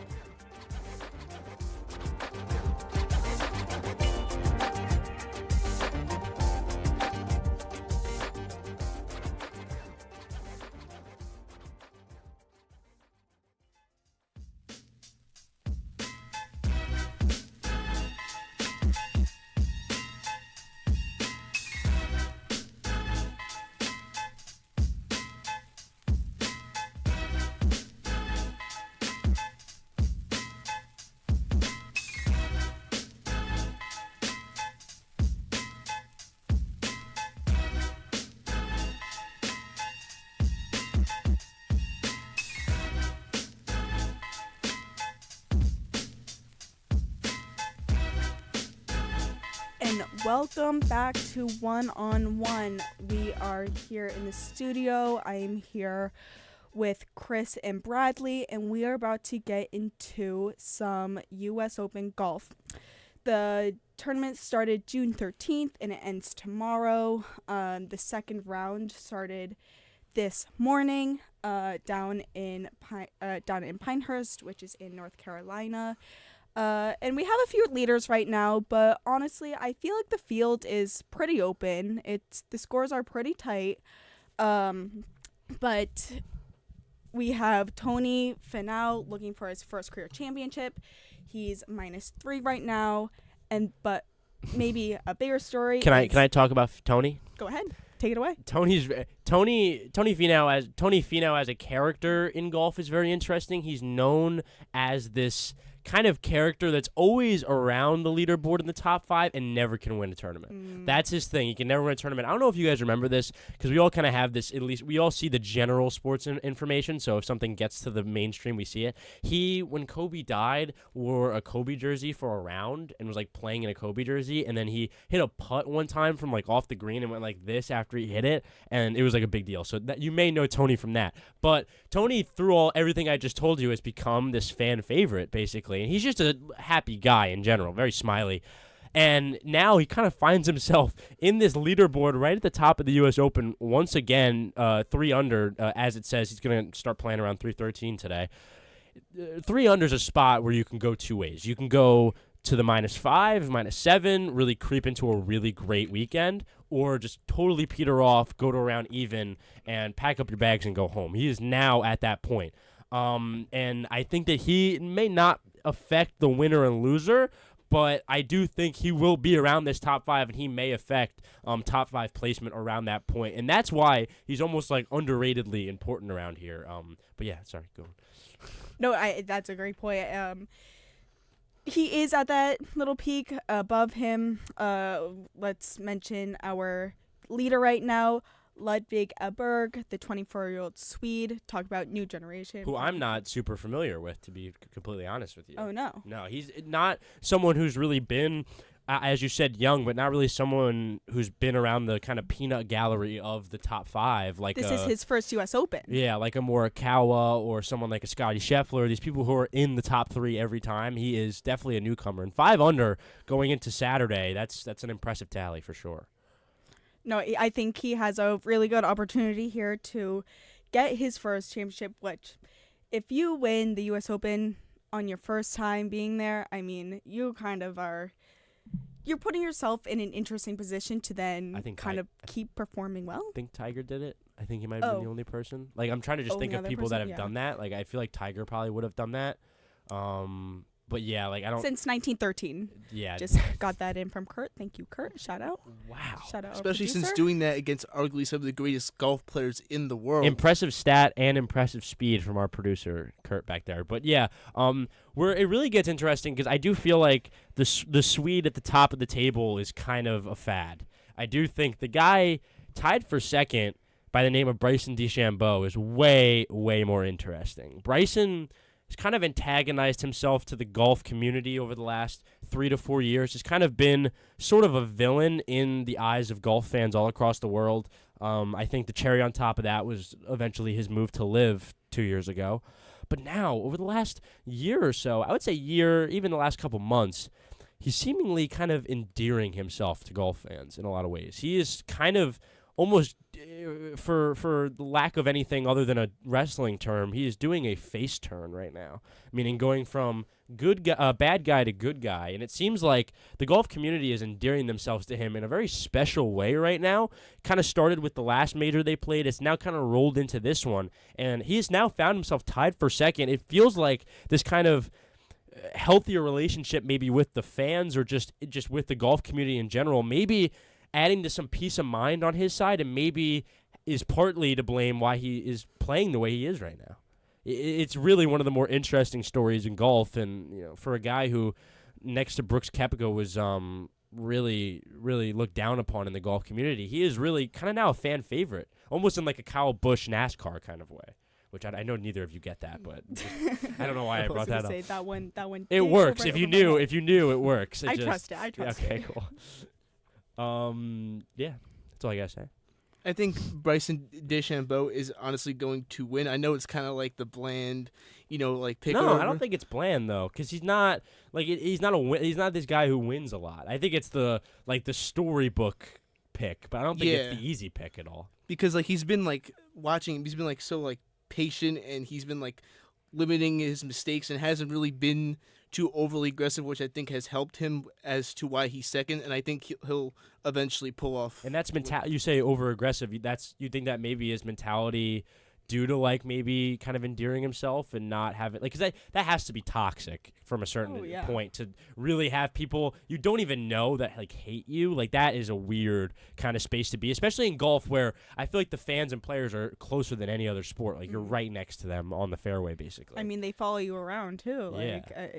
So you think maybe that he has just more peace of mind? Yeah, just like that. His mentality is just focused on. He's focused on himself and performing well than rather than what other people are saying or thinking about him. Yeah, fair. I think that is a really good pick. And I might have to go with that as well. There was a group of them. Patrick Cantlay, Thomas Stetray, and Matthew Pavon were also there together. They were all 4 under. So tight leaderboard, or at least last time I checked, it may have changed since the round has started already, I believe. Yeah. I mean, just one the kind of last thing we should really discuss is this one thing that's telling, or just that kind of sticks out when you look at the leaderboard. No Scotty Scheffler. Scotty has dominated almost at a Tiger Woods level over the last year or so, where he's really the only guy I can remember in recent memory where he's actually compared to Tiger Woods in a real way. And he's nowhere to be seen right now in this leaderboard. Obviously, I think people saw the arrest and everything that went on with the law enforcement a couple weeks ago. And obviously, the golf world has followed his year he's had.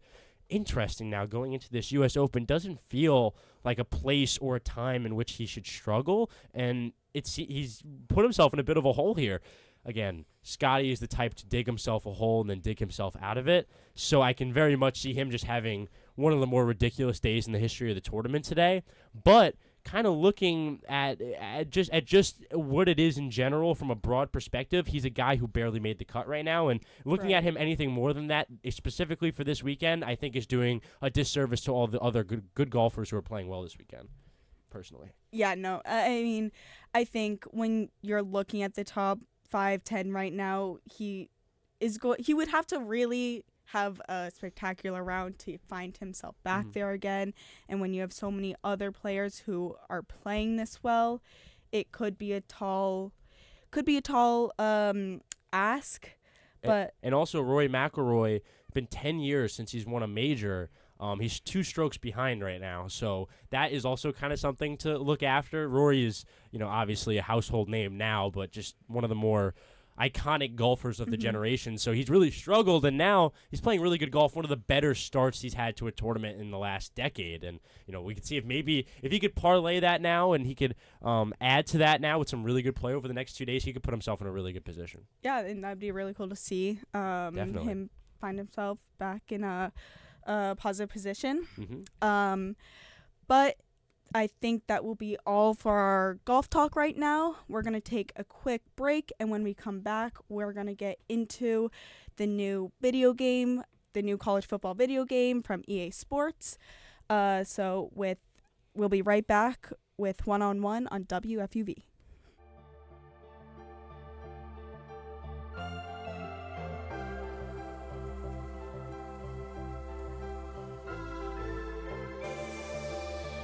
Hi, this is Mike Breen, WFUV class of 1983. WFUV is the flagship station of Fordham Athletics with live coverage of Fordham football, Fordham men's and women's basketball, in addition to Saturday One-on-One. Stay right here on 90.7 FM for all things WFUV sports.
Welcome back to One on One, New York's longest running sports call-in show. We are back in studio and we are going to be going over some of the details of the new video game that was announced that will be released mid-July, the EA Sports College Football 25. This game I think will be really exciting for all of our video game lovers out there. We probably have an audience of them, I would imagine. I would imagine, yeah. It will be a different version of Madden, slightly different, but I think it will be really cool to see in this game that has not been, active in a number of years.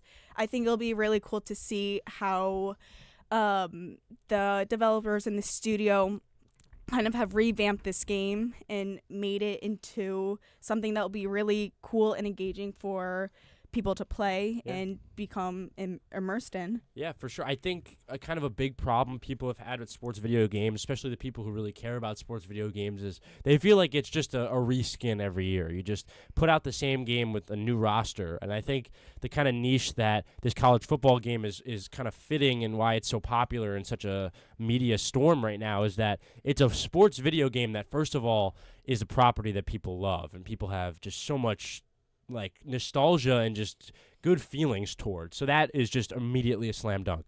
But then also it's being at least marketed and advertised as this new game, this new product, like never before seen, as good as the game gets. Like this is this new thing that no one's played before. And I think that is what really is getting people excited. I think Madden and college football, the relationship they've had in the past is that Madden is the slower, more boring alternative to NCAA's more fast and exciting alternative. And through just gameplay, just tiny gameplay we've seen in some of the commercials, feels like they're doing the same thing. Feels like the game is faster, feels like it just is cooler.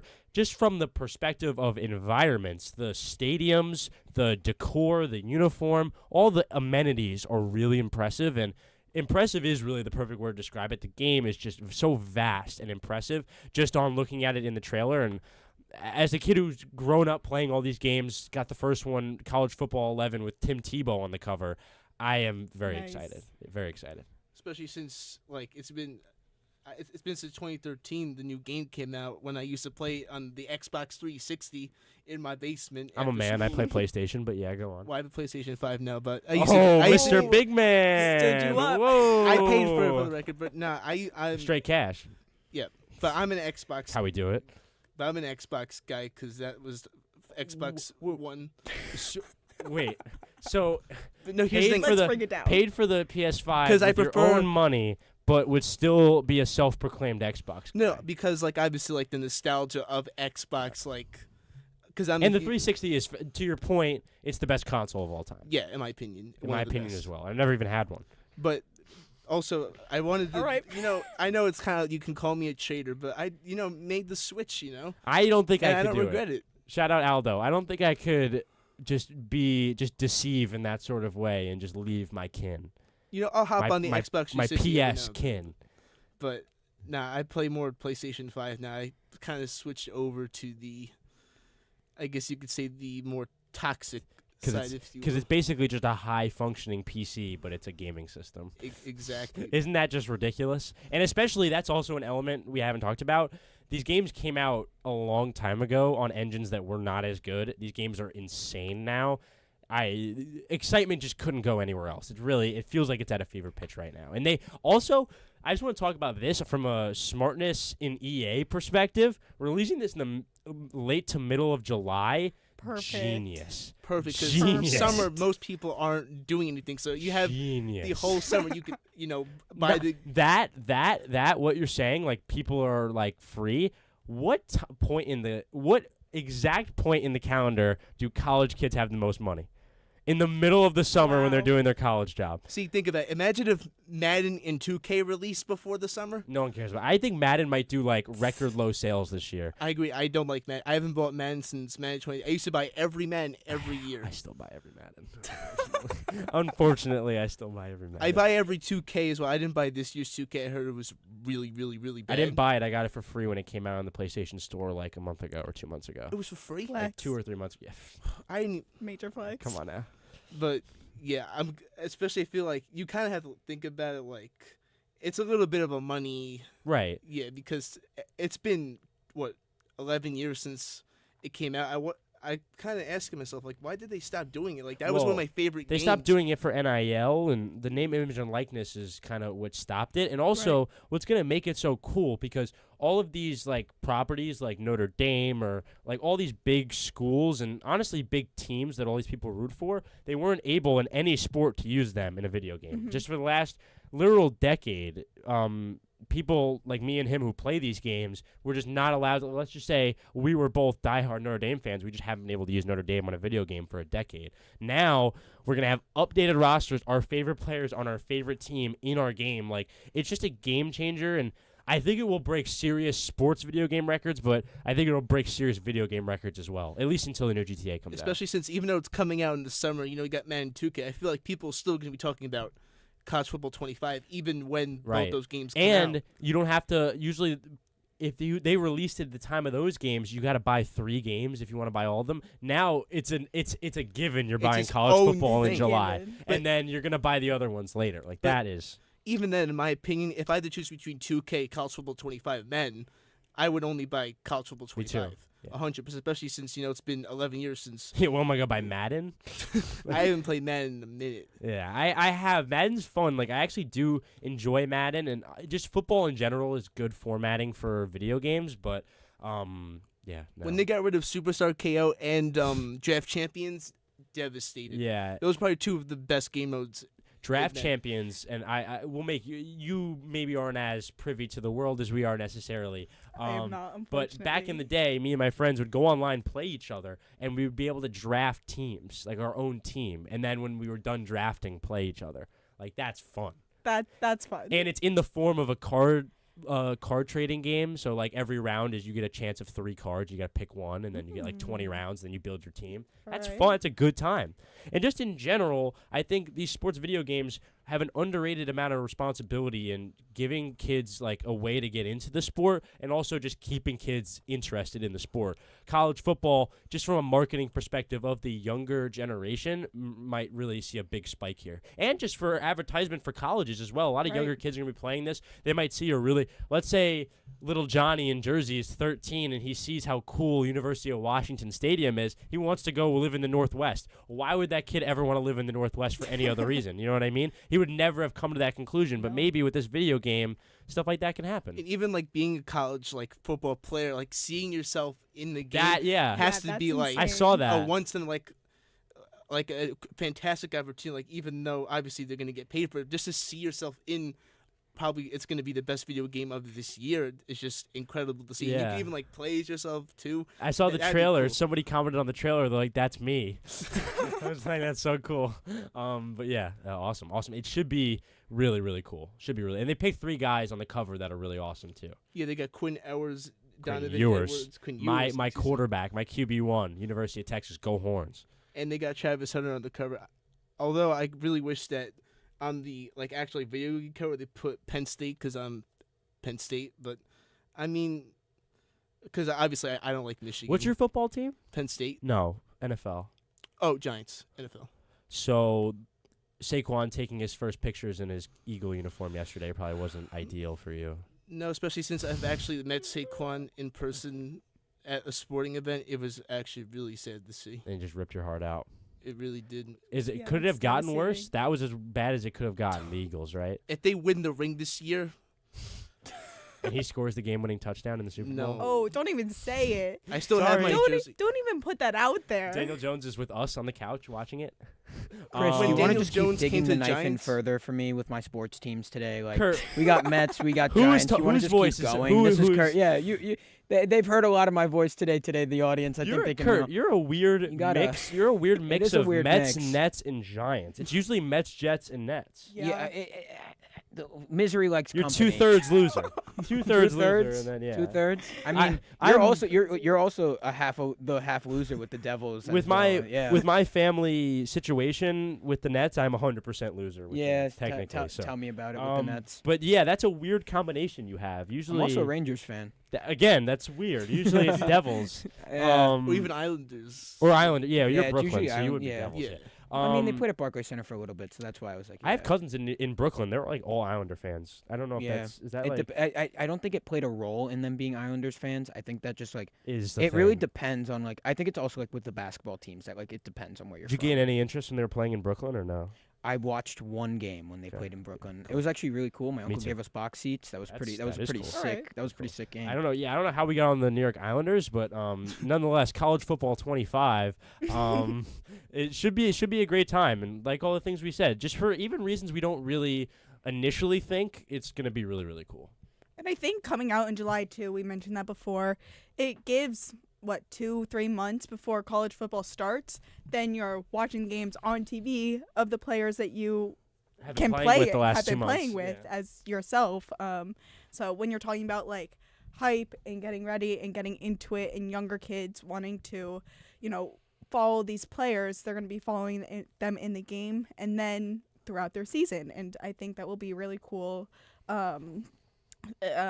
interest to gain because of this game. And just for a Fordham spin on this, they're gonna add FCS schools later, so maybe we'll get Fordham in that FCS package, and we'll be able to rebuild the Rams to their prior glory with Mr. Vince Lombardi. I mean, that would be awesome. Is it funny to think with the football team we have that Vince Lombardi went here, the name of the Super Bowl trophy? That's ironic. Yeah, leaves me speechless. Nonetheless, honestly. speechless is the perfect word. Yes, go on. Oh no. Yeah, I said go on for you. My mistake. No, I mean I think we covered a lot of it. I think it's cool. They have studio hosts coming out. They have announcers who will be. Go ahead. You have something to say? I wasn't gonna speak. I was gonna let you finish, but I have a question for you guys. Sure. So they used to have this thing called it's the Heisman mode, where basically they had like 6 or 7 players from history, and they were like you get to play as them. You pick the college you go to, you play as them, and then you play their college career. Like you simulate the season. Yeah, like who would be the college football player that you guys would most want to relive their college career, and maybe do it differently, or just do it the same way they did it? Maybe honestly, Tim Tebow. You think? But Yeah, you end on a loss like that in the Sugar Bowl? I don't know. But think of that: if you can redo, If you can his redo career, it. if you can redo it, True. if you can redo True. it, and you can control it, Tim Tebow, because he was one of the biggest like college box office players ever. Trying to think, Right. like Matt Leinart at USC, like with Reggie Bush behind him, and you're living in Southern California, That could be pretty good. winning Heisman's and national championships. It's not a bad life. That's not a bad life at all. Speaking of Tim Tebow, that reminded me of that Skip Bayless take when he said that Tim Tebow's were box office and Kobe. Yeah, that's Skip Bayless. No one's ever been to a box office for Skip Bayless. I can promise you that. But yeah, Gabby, you could take it back over. No, so I think this will be a really exciting thing to look out for in a few weeks. The game will be released July 19th. So something to look out for. Pre-order it. Make sure to get ahead of it. Oh, yeah. You. Me, yes. Yes. I'm going to get my PlayStation. Or Which my Xbox. PlayStation what? Ooh. Guess a number. The newest one. Yes. Yes, just yes. I don't know. Would you I'm pre? going- Are you gonna pre-order the edition that comes with the EA Sports jersey and everything, or are you just No. you more just care about the game? The game. Yeah, that's Are all. you serious? just I just want the game. Actually, I'm not even going to bother with the video Some say it's system. in the I'm just game. going to show up to one of your cribs. some say it's in the game. It's in the game. Get it? Yeah. EA Sports. It's in the game. Funny. I'm good. But yeah, no, you guys, we could honestly create a little franchise mode. We could all pick different teams in the Pac-12. We could rebuild it. This sounds like a good Friday night to me. This sounds like a great Friday night. We'll do a little like FUV competition. Like, let's get it going. We're gonna make everyone buy the game. I don't know if it'll be a competition if I'm there, but you know. Whoa, and then winner will bring in hot pancakes. You know, it's a lot of talk coming from that side of the table. But that will just about do it for this segment. Again, the game will be released July 19th, so look forward to that. We are going to take a quick break, but then we will be back to talk a little bit more in the college basketball realm, also NBA, Danny Hurley's decision. Obviously, he's staying on the East Coast, which I am very happy about, but we will get into that right after the break.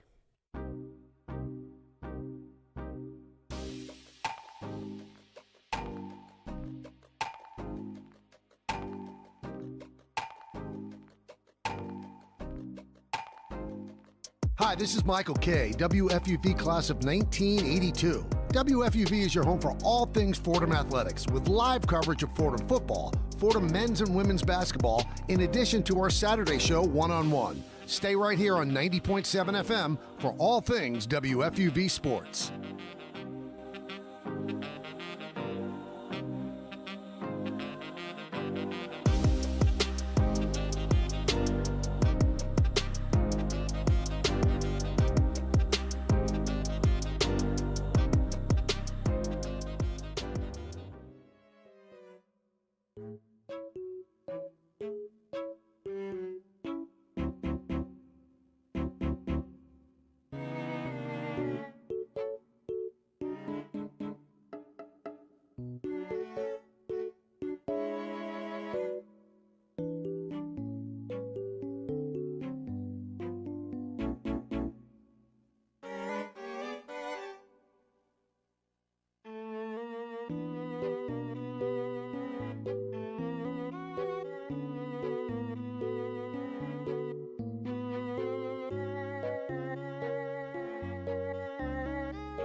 To One on One.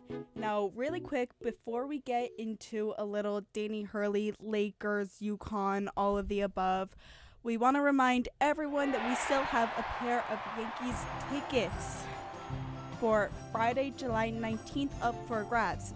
It is the Garrett Cole Cy Young bobblehead night. Ooh. So listen up. We have a question that you're going to want to answer.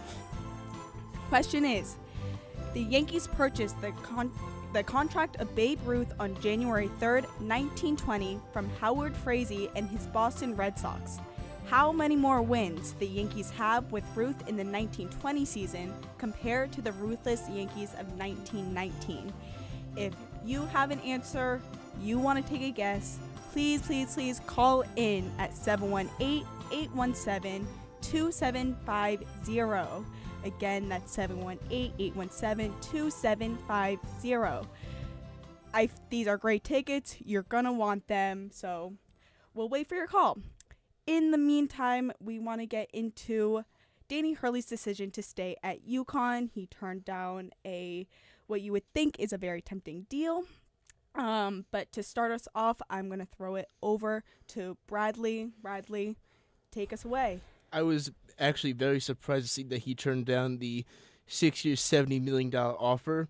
But in my opinion, if I'm Dan Hurley, I would have made the same decision. I wouldn't want to coach the Lakers because think about it, every year the Lakers used their coach as a scapegoat. They did it with Frank Vogel when they had all those old geezers together thinking that they can win a championship. And then they did. In 2021, 2022, when they had Carmelo, Westbrook. 2020, they won the year before. Like what? No, but still, at the end of the day, you can't really. Melo, you're right. Like that was their like. You ever heard the term like jumping the shark? Yeah. That was them jumping the shark with the whole like Rondo, LeBron, Dwight Howard. Melo was the last straw for me, at least. Because I feel like you can't expect all those old guys to, win the championship. Like you don't think Vogel was to blame at all?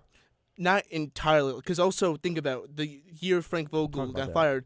Westbrook, also really wasn't playing at his peak like we used to see him. Sure. So I feel like they put way too much blame on Frank Vogel and not enough blame on the players, because your second best player shouldn't be 40 years old and still putting up those numbers. Like, you need to have a good supporting cast around it, but I feel like assembling Carmelo, Rondo, DeAndre Jordan is just not enough help for LeBron, because he's trying to, win another ring, but by putting all these old guys around him, you're really not going to do much, as we saw in that 21-22 season, a disappointment.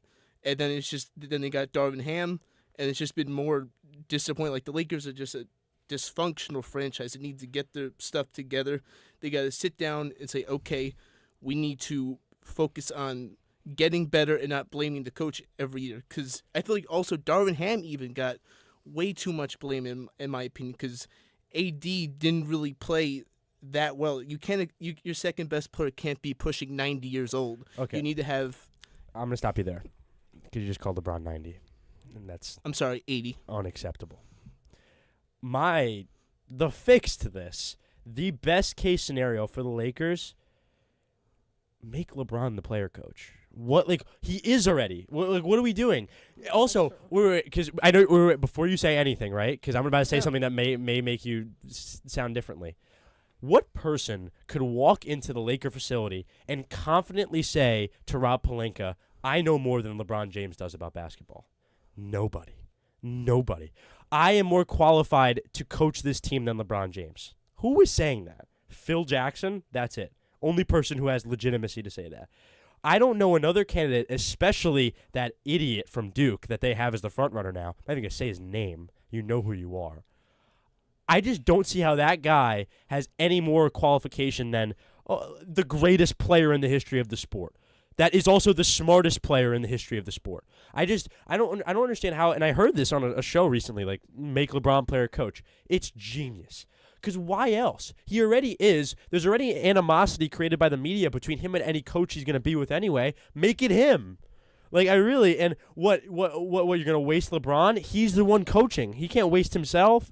I just don't think a player should have that much power. There should be somebody who leads the team. That's the job of the coach, is to tell the players what to do and lead the team. But here's my thing, Bradley. I feel like LeBron last has season, too much think power. about it. Last season, you think Darvin Ham had any sort of authority over LeBron? Oh, even a obviously little. Oh, obviously not. So why is he there? Just the coach is supposed to be not necessarily the leader, but just like keeping the players together. I can find 50 chaperones for them. I feel like I want to hop onto this. I'm sorry. Sure, Angel. Sorry, Chris. Angel's back. I know you're talking about coaching, right? LeBron as a coach, give him the opportunity. I actually agree with you, Chris. Give him the opportunity to be the coach, because we talk about already when Ham was the coach, it really felt like it was LeBron's team, and even years prior, like, it's LeBron's team, right? Give him the chance to coach a team, and if the Lakers are the same team that we saw and they suck or can't even make the playoffs, now you can start seeing the blame go towards the players, because you always want to blame the coach and that their system's not going to work.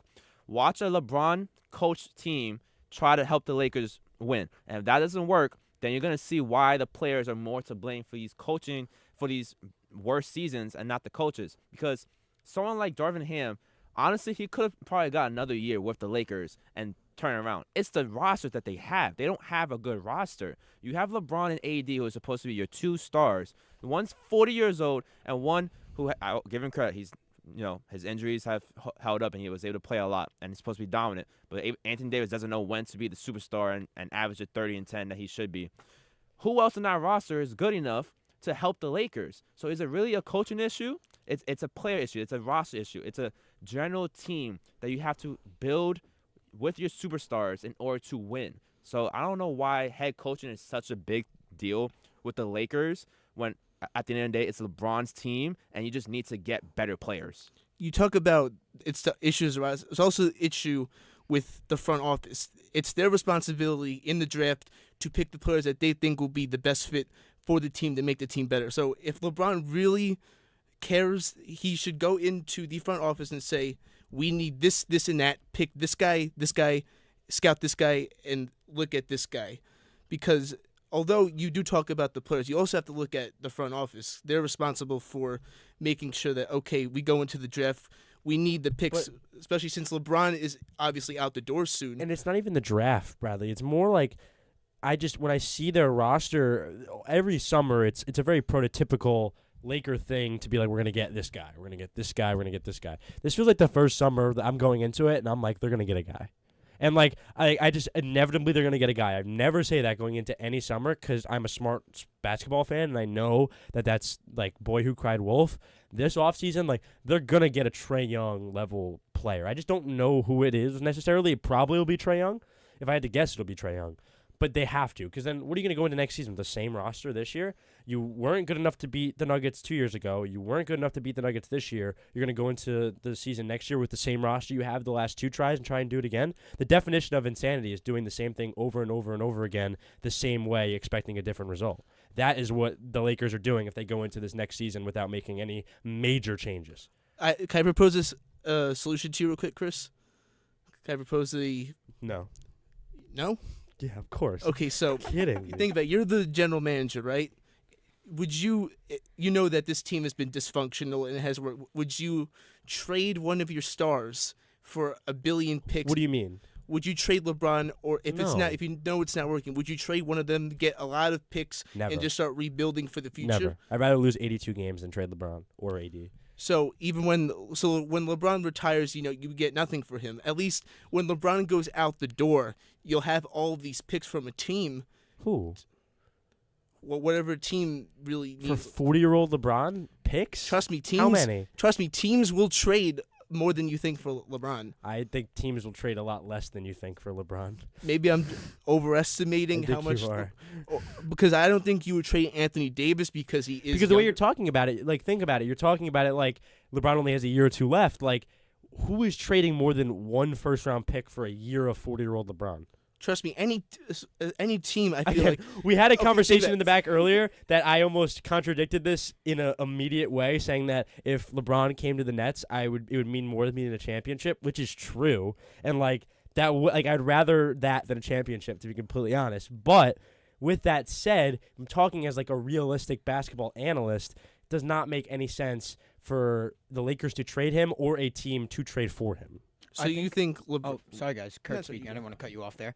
But I just wanted to say, Chris, I think that I understand what your point is coming from, but I also think that LeBron is a marketing, I don't want to say gimmick because he's not a gimmick, but he's a marketing like piece that teams that don't have large ticket sales you can use. For sure. So like the Pistons, for example, yes, they might be trying to build. LeBron's something going to at the Detroit? moment. No, Never I'm said not LeBron's saying going to he- Detroit, but think I'm of not that. saying Ticket but sales will it's just double an if LeBron idea goes there. that Yeah, the no, Pistons are need, Kurt, you're need right. viewership, and a LeBron Kurt, trade to the Pistons you're right, would because gain viewership.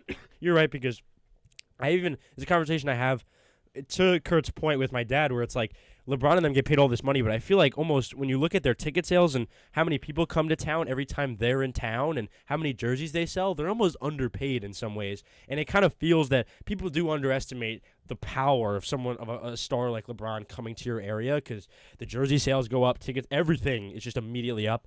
What I'm telling both of you is that he's not any of the places that you're saying right now where he would just be going not to win, but just for like a ticket sale or to trade for him for any other reason aside as a piece for a basketball team to win games. I'm telling you, he would never go there. Places like Orlando, places like Charlotte, places like whatever you just said, whatever the place Detroit. He is never going to these places. And I know he may not have a no-trade clause or whatever. He has a LeBron James clause, and he can do whatever he wants. So you think he would never leave the Lakers? He'll stay there until he retires. He won't go to any other. No. He's gonna go play with his son probably. So do you think? Let's just say if a trash team like the Hornets or the I don't know, the Pistons draft Bronny, do you think LeBron would just pack up his things and? I think Bronny magically ends up on a top 5 city team, and then LeBron goes there.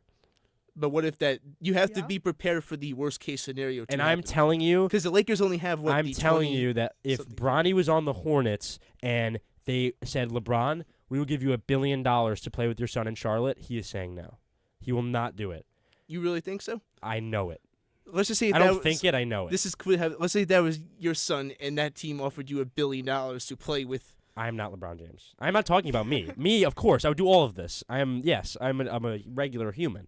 But I feel like part of LeBron James wants to play with his son no matter what. I feel like he would go to extreme lengths to play with his son. What that means, going to a bad franchise or not. I feel like, especially since LeBron doesn't have many years left. As much as we hate to bring it up, right. He's getting old. Right. So to be able to play with your son, to say that and have that story, it's incredible. Not only from yourself, but just a family standpoint. And I'm telling you, I think LeBron would rather put ice picks in his eyes than live in Charlotte, North Carolina. And play with the son? Yes. Well, play with the whole family. Savannah's playing the 1. His other son, Bryce, is playing the 2. His daughter, Zuri, is playing the 4. And I think he'd still say no. Think about it deep down. Do you think LeBron a little bit would go any team to play the son? You think deep down he has a little bit of feeling about you're talking about LeBron like he's not he could do whatever he wants. If a minor inconvenience comes up in LeBron's life, that just doesn't exist anymore. I don't think he doesn't have minor they just go away. If this would never happen, LeBron's gonna get drafted probably to a random team in a month, and what I'm telling you is that wherever he wants Bronny to go, Bronny will go, and then if he wants to follow, he'll follow. It's all up to LeBron, whatever he wants. But do you think deep down he wants to, though? That's the question. Wants to do what? Play with his son? To of course. To go to any team to follow his son. I think he wants to play with his son, yes. I don't know what you're saying. I'm trying to, even if it's a bad team, do you think... You're trying to say, would LeBron play in Charlotte if he meant he could play with his son? And I'm telling you that will never happen. You don't think so? You don't think the hypothetical you're saying, I'm saying is impossible. You really think there's not even 1% possible? Zero. Zero? Yeah. I'm going to have to... Right. I'm shocked that you think there's a chance. I think it's very, very, very small, We're going to have to but break it's this still... argument up pretty soon, guys. It's getting a little tense in here, and, I don't think so. We're going to have to separate. I think zero. We do have to take a quick break. We have a Formula One interview up next, which will be really interesting to listen to, and when we come back, when the three of us come back, we will be getting into the WNBA. But until then, we will be right back with One-on-One on WFUV Sports.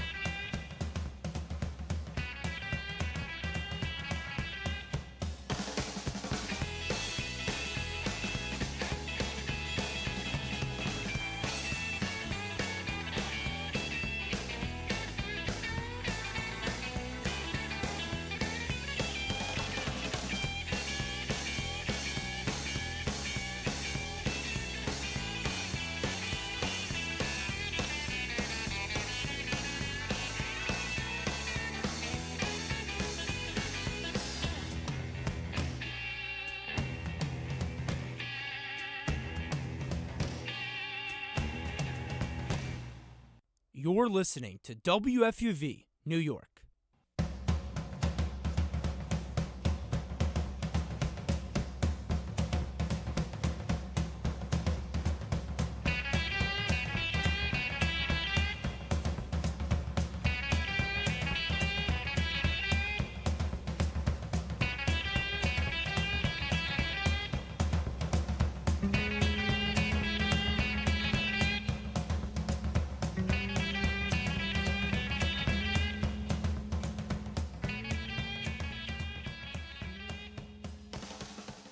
Expo Grand Prix is all about willpower.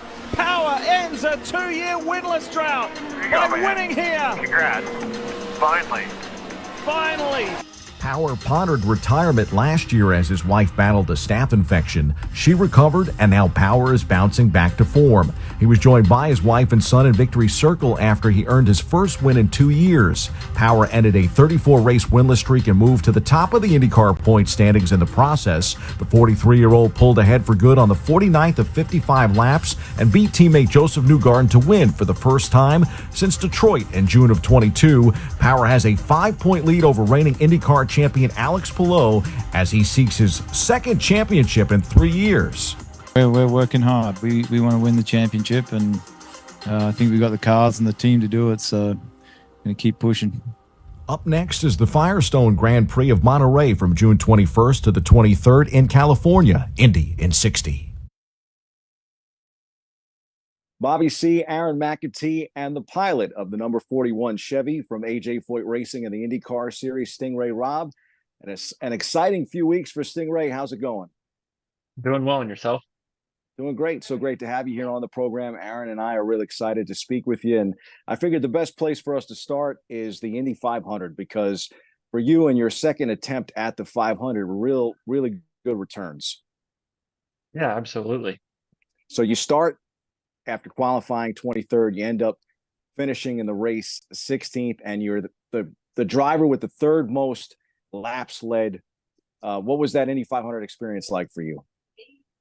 Well, I don't know if anyone has followed along in my Indy 500 journey so far, but 2023 was a rough Indy 500. I only completed 92 of the 200 laps, and went through the last row qualifying, which was way more stressful than ever I wanted to be in the Indy 500 weekend. But this year was a lot better. We qualified cleanly in the top 33, and we had a very, very fast race car. Like you said, led the third most laps. Actually led 4 different times during the race, which just shows that it wasn't just a fluke. We were promoted to the front based off of yellow flag that happened, a caution that happened early on in the race, but we were able to stay there, which was really, really exciting. And for me, that was something that really helped my confidence, because up until that point, we hadn't been a front runner, but that time we proved that we could stay up there. And I said this at many events so far, but I liked it way better up front. It felt way easier up front than it did in the middle or towards the back of the pack. But yeah, it was a lot of fun. And a different strategy for you, Sting Ray, but leading in this race, I mean, as late as lap 151. Yeah, the strategy was quite a bit different. The thing is with the Indy 500, this is a very long race. And when there's a strategy split that early on in the race, usually there's a merge point towards the end. And so when we saw that caution flag stay out, and when we saw that caution flag come out, we decided to stay out on the racetrack. And I got the call over radio, and I immediately got in line, and I just watched everyone dive into pit lane. And when everyone had cleared, the only car left in front of me was the pace car, which was very, very surprising. We expected a lot more cars to stay out because it was still early on in the stint. And having run under caution already, we figured that there would be plenty of fuel and plenty of tires left. So to have that early call was interesting. And then as we got towards the end of the race, those plans kind of merged. And unfortunately for us, we didn't pit the 2 laps before what we were supposed to, and a caution flag came out. So that's kind of what ended our run there. But at that point in the race, we were all on very similar schedules as far as pit stops go.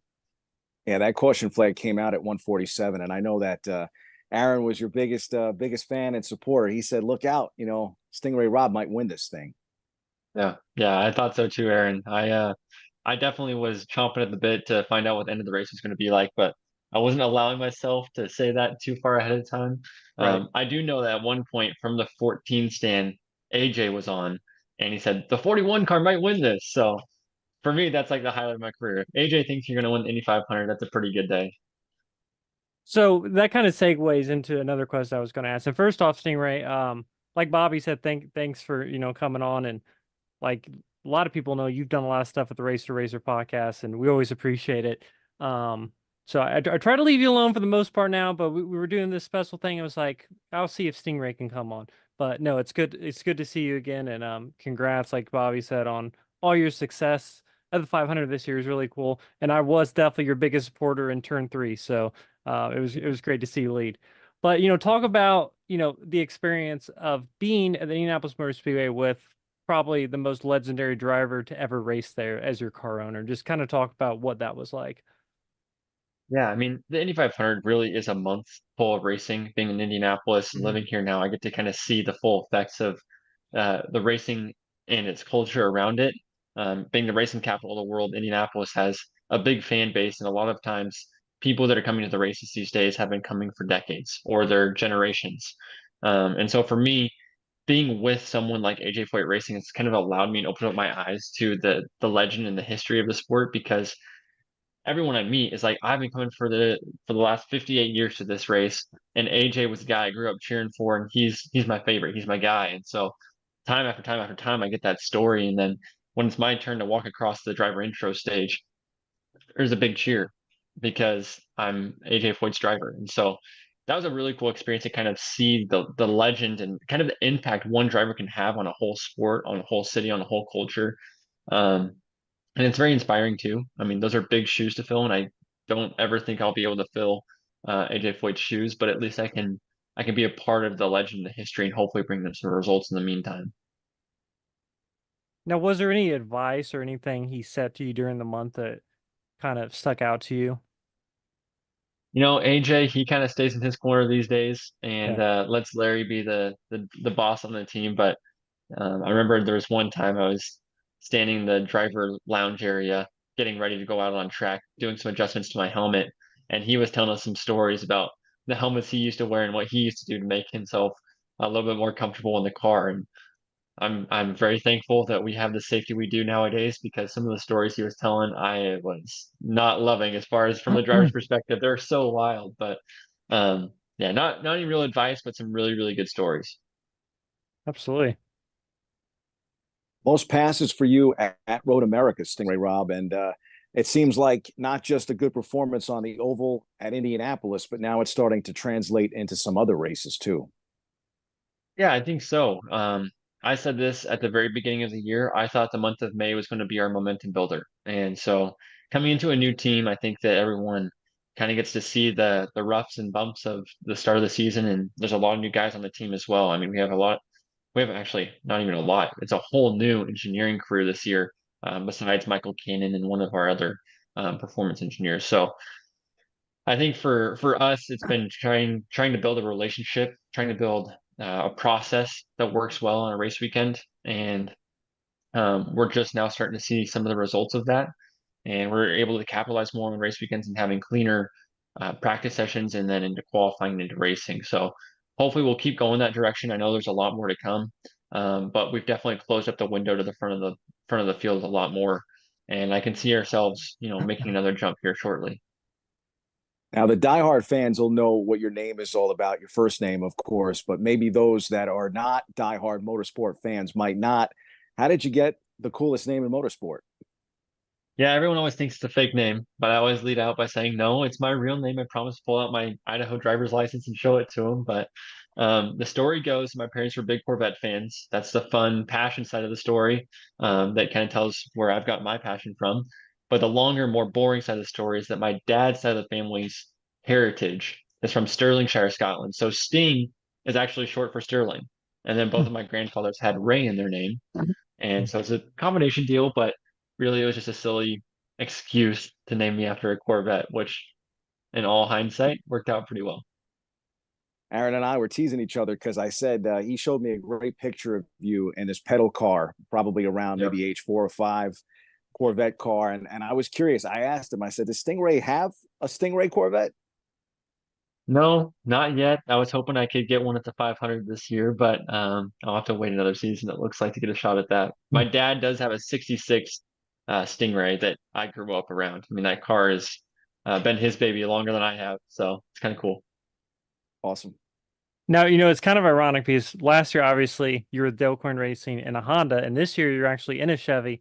So you can kind of live on that, the Stingray, thing a little bit. So talk a little bit about, because I know you've been to like I think you went to the Corvette Museum, correct? So now that you're with Chevy, you can kind of, lean into the whole Stingray and kind of enjoy that, right? Yeah, absolutely. I think my parents are a lot happier now that I'm wearing bow ties, but I think the beautiful thing about IndyCar racing is that having Honda and Chevy involved, they both do very good jobs And to enter into the IndyCar series with Honda was a great experience for me to kind of learn their process and their program. And they're obviously some of the best in the world to do it. So switching over this year, the joke was that I wasn't going to have to change my name to Civic. I was actually going to get to keep the name Stingray. And so it's been good to not have to kind of tell my name and then cover up the logo on my shirt while I'm telling the story behind the Corvette. And anyways, it's been good. The transition's been really good so far, and I think that everyone at Chevrolet has been doing a good job this year, and they've been very welcoming. I think the name might be part of it, but at the very least, I've gotten a chance to kind of really lean into it and kind of not resurrect, but sort of remember why I'm here and remember the name in a sense. And going to the place like the National Corvette Museum has been really cool to kind of celebrate where my passion came from. Seems like the fans have really been embracing you too, Stingray. I mean, I love looking at your social media, and a young man that had a T-shirt that said, "I'm not Sting Ray Robb," and you actually put it on social media and said, "I am Sting Ray Robb." It's been really fun. I think this May was kind of the turning point because, everyone's getting to come to the racetrack every day and they get to see my name up there. And we've had some iconic liveries so far this year, which has been fun to see sort of the attention that draws as people choose the favorite looking car. But also, again, being aligned with AJ Foyt Racing has been really good for that. But I think the Indy 500 was really good for us just because it kind of not only drew people in, but the people that were already drawn in, we hooked straight to the bottom. So I've been really liking it so far, having all the cheers and support people and having to be true fans now. It's not just people that hear the name. Like I said, they're hooked. So they're buying jerseys, they're buying T-shirts, they're making their own T-shirts saying that they're not Sting Ray Robb. But that's kind of the beauty of it. I mean, that the guy wore that shirt because people were stopping him in the paddock asking for pictures and autographs from him. He's like, "I'm not Sting Ray Robb. It's not me. I promise." So it's kind of cool to kind of see the fandom grow, but also to have the support of such a quality crowd. I think you look at other series, you look at other sports. I think the crowds are a little bit tougher, but IndyCar racing's got some of the best fans in the world, in my opinion. And some of that growing now too, because it seems like the series making such a concentrated effort. For me, I wanted to ask you two things, Stingray. The first one was, what was it like to throw out the first pitch for the Brewers, now a member of the Brew Crew? And then this really monumental deal in terms of TV rights for the IndyCar series, which actually happened today, moving on from NBC to Fox. Yeah, I mean, very exciting times that we're in. Like you said, IndyCar's been doing a good job of growing the sport off the racetrack. I think that we have one of the best products as far as motorsports goes in the world. Some of the best competition you can find, some of the best racing you can find. And the quality really shows in the fan base, I think. And we're trying to expose that to the world. It's trying to show people, hey, look at this product that we have that's so good. And getting to throw out the first pitch for the Brewers was a highlight of my year so far, probably my career too. I mean, I grew up playing baseball back in Idaho a little bit, and so I was a little bit sad. I didn't get to warm up as much as I wanted and didn't have the best pitch. It wasn't a perfect strike, but still, it was really, really cool to kind of see the sport grow. And then the announcement today with Fox Sports, I think, is very interesting. I think that it'll be very good for IndyCar racing to have that platform to build off of. I think NBC Sports has done a good job last few years, but there's always some nitpicks we can make from behind the scenes. And I think that this is going to be a good spot for the series to grow. What obviously this is your second year in IndyCar. And before you were with Dale Coyne Racing, I'm sure you had expectations with IndyCar and you kind of had an idea of what it would be like in the series. Looking back now, well into your second season, what do you think would be some of the biggest things that surprised you the most about being in the IndyCar series? That's a great question. And I think the best way I can answer it is you don't know what you don't know. And as a young driver coming up through the ranks, you think that you're some hot stuff, and until you get your butt whooped the first time that you sit in an IndyCar. And I mean, really, every driver in the IndyCar series deserves to be there. Everyone has earned their right. They've all proven that they have what it takes to be an IndyCar driver, and I don't think there's any slouches. Anyone that you can point to that says, "Hey, we need to get them out of here and get someone else in the seat." Everyone is very good at their job at this level.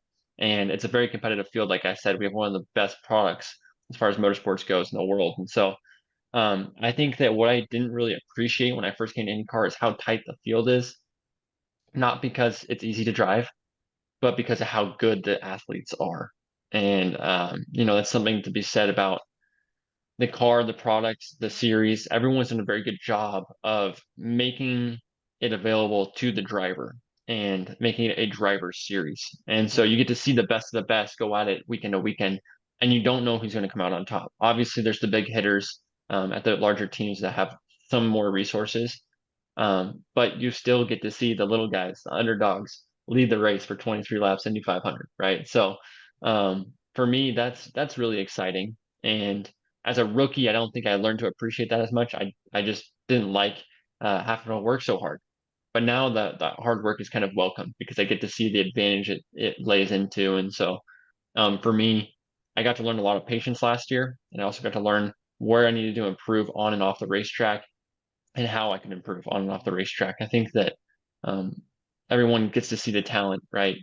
But I would say 99% of the time, it's not the talent that shows, it's the hard work behind the scenes that's actually hidden that really comes through on the racetrack. When me and Scott had to Stingray on at McGilvery's on our live podcast, we were talking a little bit about, getting to race against some of your heroes, right? And I think you told a story, and correct me if I'm wrong, you had a T-shirt. I feel like it was Elio, but you can correct me if I'm wrong. Was it Elio Yeah. when you were a kid? Yeah. So, I mean, talk a little bit about what that's been like, just getting to race against people like Elio, like Scott Dixon, people that you grew up watching on TV, and some of these people were actually racing in the series before you were even born. But just kind of talk about just what that's been like to race against people you've grew up watching. Yeah, I mean, it's very cool. I always like to tell people the joke that Helio's been winning Indy 500 since before I was born, which I don't think he likes that statement very much, but it shows how good the guy is and how much longevity he's had because of that skill he's developed. And for me, I didn't have a lot of heroes growing up as far as motorsports go. I think the big one I always looked to is Ayrton Senna. The documentary came out when I was a young kid in karting, and I said, that's what I want to be. I want to be like Ayrton Senna when I grow up. I want to be an F1 champion. I want to be an open wheel champion. And so I started to tune in after that, and I got to hear the names like Scott Dixon, Julio Castroneves, all that stuff. And before I came to IndyCar, I found a 2003 Julio Castroneves shirt at a Goodwill thrift store, and I bought it because that's just a cool shirt because I'm an IndyCar race fan. And so I have to pinch myself every once in a while when I look around me and the guys that I've been watching and cheering for and kind of like enjoying the entertainment from are now the guys that I'm standing next to, or for example, in 500 leading the pack for. And so that's really, really cool to see, and it's really rewarding. And I think that it's a good perspective for me from a state of humility to look at that and be grateful for it. And I think that's going to allow me to have a lot more joy as the season continues and as the years continue. And in a series, it's very competitive. I mean, I think that it's good to enjoy the company that you're in, whether you're competing against them or not. Stingray, both Aaron and I have talked long about how incredible the IndyCar series is. Like you talk about the competitiveness, and I think both Aaron and I feel the same way about this. I know a lot of people are now talking about Formula One here in the United States, but they really should be talking as much, if not more, about the IndyCar series. So I thought it was great to hear the Indy 500 winner, Joseph Newgarden, on the Pat McAfee show when he was asked about whether or not all of you could race in Formula One. And he was like, hell yeah. Do you feel like all of these drivers should be considered, let's say, greater than they might actually be, just because it's been a series that has kind of dominated more in the Midwest than other parts of the country? I think so. The unique thing about that statement from Joseph is I agree. I think that what he said was very true, and I think that you could take the best drivers in F1 and the best drivers in IndyCar and put them head to head, and it would be quite the show off. So for me, I think that there are different driving styles. There's different demands for each one, and so you can never get a true comparison. But I think that you can have an appreciation for both, and their own perspectives, especially for F1 being kind of like the grand show and international series. There's a lot of appeal and a lot of pageantry, I think, that goes with that. But for the true race fan, and I'm not going to say that there aren't true race fans in F1 by any means. I don't think that's true. I mean, I enjoy watching F1. But for the true race fan that wants to see a great product where anyone can win, it's very competitive, and the guys that are there are not just there off of politics, and I'm not saying that this is the case for everyone in F1, but they're there because they've earned it, and they're a fan favorite because they've earned it, and they're not just some picture, some face on the screen as much as they are a race car driver. I mean, I think that it would be actually underrated in the sense that drivers in IndyCar are more driver than they are celebrity, whereas F1, it seems like they're more celebrity than they are driver sometimes. From go-kart phenom to rising IndyCar star, Sting Ray Robb. Aaron, any closing thoughts? No, like I said, Stingray, thanks for always basically doing everything we've ever asked you to do. So I appreciate it, and be rooting for you the rest of the year. And I'll be at a couple more IndyCar races, so I'll definitely stop by and say hi. Awesome. That sounds great. Thanks for having me on, guys. Yep. Thanks. Best of luck, Stingray.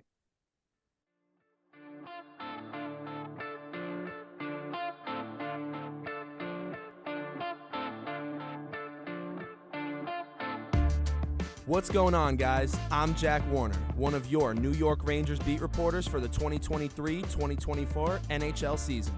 I'll have you covered all season long as New York looks to bring a Stanley Cup back to the Big Apple in Peter Laviolette's first season as head coach. Follow me on Twitter at Jack_Warner23 for live game updates, post-game media availability, and all things Blue Shirts.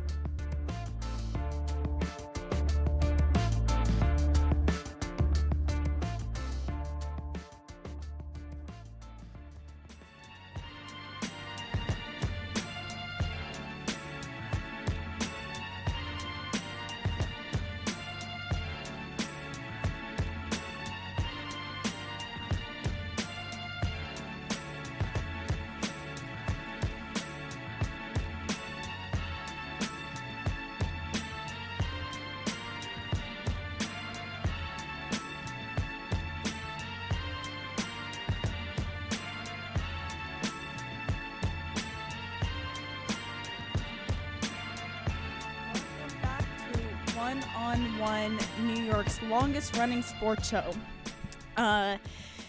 We just came back from the Formula One interview, and now we are getting into some WNBA and some general headlines. The W. The W.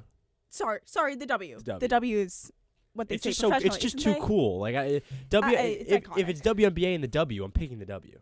Sorry, go on. Anyways, it's been a very exciting week in the W. New York Liberty have been doing very well. They are now on a 7-game winning streak. Go Liberty. The Aces have been in the media. Definitely want to touch on that. There has been a few exciting headlines there. Feels like we're missing something. Are you sure? Because I don't know if you guys have heard of this player. She's kind of underground, hasn't made headlines a lot. Her name is Caitlin Clark. Does that ring a bell? Clark or Clark? Clark. Oh. Caitlin Clark. Wow. Yeah, no. yeah. She's popular?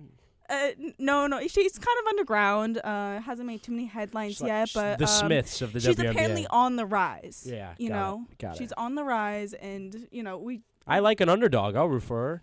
Yeah. Yeah, very much so. So Sure. I'll introduce her to you guys, like, for sure. But I think we should kind of keep it here in New York to start. Sure. Liberty, as I said, on a 7-game winning streak. I mean, this is a team of veterans. You have Stewie, you have Sabrina, you have Jonquel Jones, who have all been playing really well.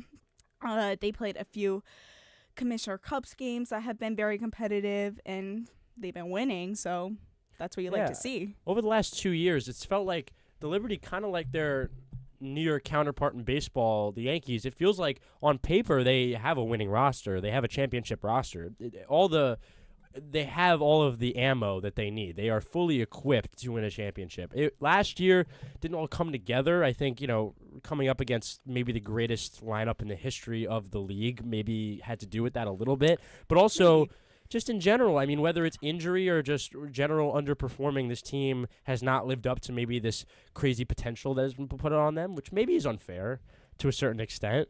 Yeah, to a certain extent. And I don't know. I feel like they've such their starting 5 are so dominant. We have seen how just dynamic and good of players they are when they are playing their game, but they're not always consistent, and it's good and bad for different reasons. I think it's good in the sense that one of them can have a somewhat off game, which an off game means 12 points and, Right. 4 assists. Right. So, I mean, take that with a grain of salt. But you can have kind of an off game, and the other 4 will just take it away. You can still win by 20 points.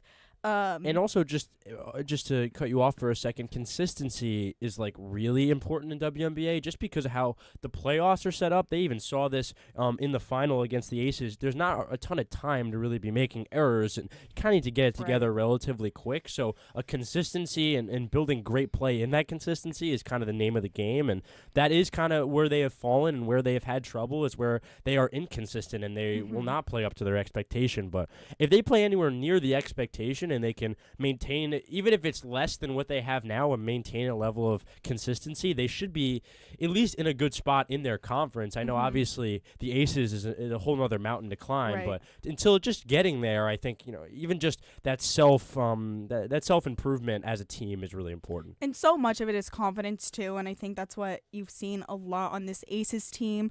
I mean, obviously you have more veterans on this Aces team. Asia Wilson, she now has 4,000 career points. That's huge. The third fastest player in the history of the W to do so. So that's really cool. A lot of points. I mean, credit to her. Think about 1,000 points is a achievement in high school. That's 4,000. It's a lot of points. Yeah, no. So true. So true. LeBron has 30,000. It's fine. Go on. All right, we don't need to compare. We don't need to compare. I just did that for Bradley. Almost 41,000. Actually, I was mistaken. Yeah, go on. All right, let's keep it with the women this segment, please. Mistake. Please and thank you. My mistake. Who is the all-time leading point leader in the W? That's a good question. Oh. I would think it's Trivia Lisa question. Leslie, but I don't really all-time point leader. My mistake for the live lookup. No. Yeah, my mistake for the time in between. Putting us on the It's spot. my favorite WNBA player, Diana Taurasi. Hey, there we go. 10,155. She's not my Wow. favorite. I do not like her. Okay. I am firmly on the Caitlin Clark side of that argument, and we could use this to maybe transition. Yeah, I think it's a perfect transition. So, if you didn't catch our sarcasm in the beginning, obviously Caitlin Clark is the center of basically all W attention right now. Yeah. So feels that way. It does feel that way. Even in Indiana. Yeah. A place that's not extremely marketable. She's the star of the league. All everyone seems to be talking about is the Fever. So it's working if that was our goal. They all got it. They all have the fever. They all have the fever. But yeah, no, the Caitlin stuff. Obviously, and I've said this a bunch of times, we have this kind of summer schedule when we're in the sports talk world of what we can and can't talk about, what's going on and what's not going on. Baseball is, really the only thing going on for a large stretch. WNBA is also that. And now it really seems like WNBA is coming into the mainstream of sports to where that is kind of thought of as a part of the calendar in that sort. Which is really fun and great and cool. for the sport. Yeah. And that and the way the tone you're saying makes me think you know what I'm going to say. It's like Caitlin is now going to be in a spot where she's going to have so much time where really the calendar is on her, and she is going to have a microscope on her just in general because of the attention she receives from the WNBA. So those two things as aspects in themselves might kind of create some animosity for Caitlin or just hard times for Caitlin in general. Yeah, I mean, I think she was able to, I think she's used to it a little bit coming from college. She was her star player in college, so to an extent had a lot of media attention while there. But it's so different now, and so much of it, there's a ton of people who are only rooting for her and want her to succeed. I think sometimes that willingness for her to succeed is like crosses a line that they then are like, well, why isn't she on the USA 5-on-5 roster? Like, she deserves to be on there. And it's like, she's 22. She's only a rookie, and you're putting all this emphasis on this rookie but to do this. I am on the other side, though. It's like the same thing with Victor Wembanyama. Before he came to the NBA, people expect, he's going to be the greatest I'm player also of all time. on the other side of that, too. Me too. Okay, you're on a lot of sides right now. You shouldn't put all this pressure on a rookie to set all of these standards. Let them play out their career first. She's only played She like has 10 not games. had a break since before, like, she has been playing since the beginning of college basketball. Right. Because Like, after March Madness, they went straight to the. And now you want to the- ship her Oh. off to the Olympics? Yeah, because we want to go win a gold medal. She's not our best player, but she's one of them. not the best player One in of the 'em. W right now. Tell me a better American guard than her right now. There are more people in the league with more experience and more. Who cares? I mean, if you're talking about winning a gold medal, you want people who can handle the pressure as well.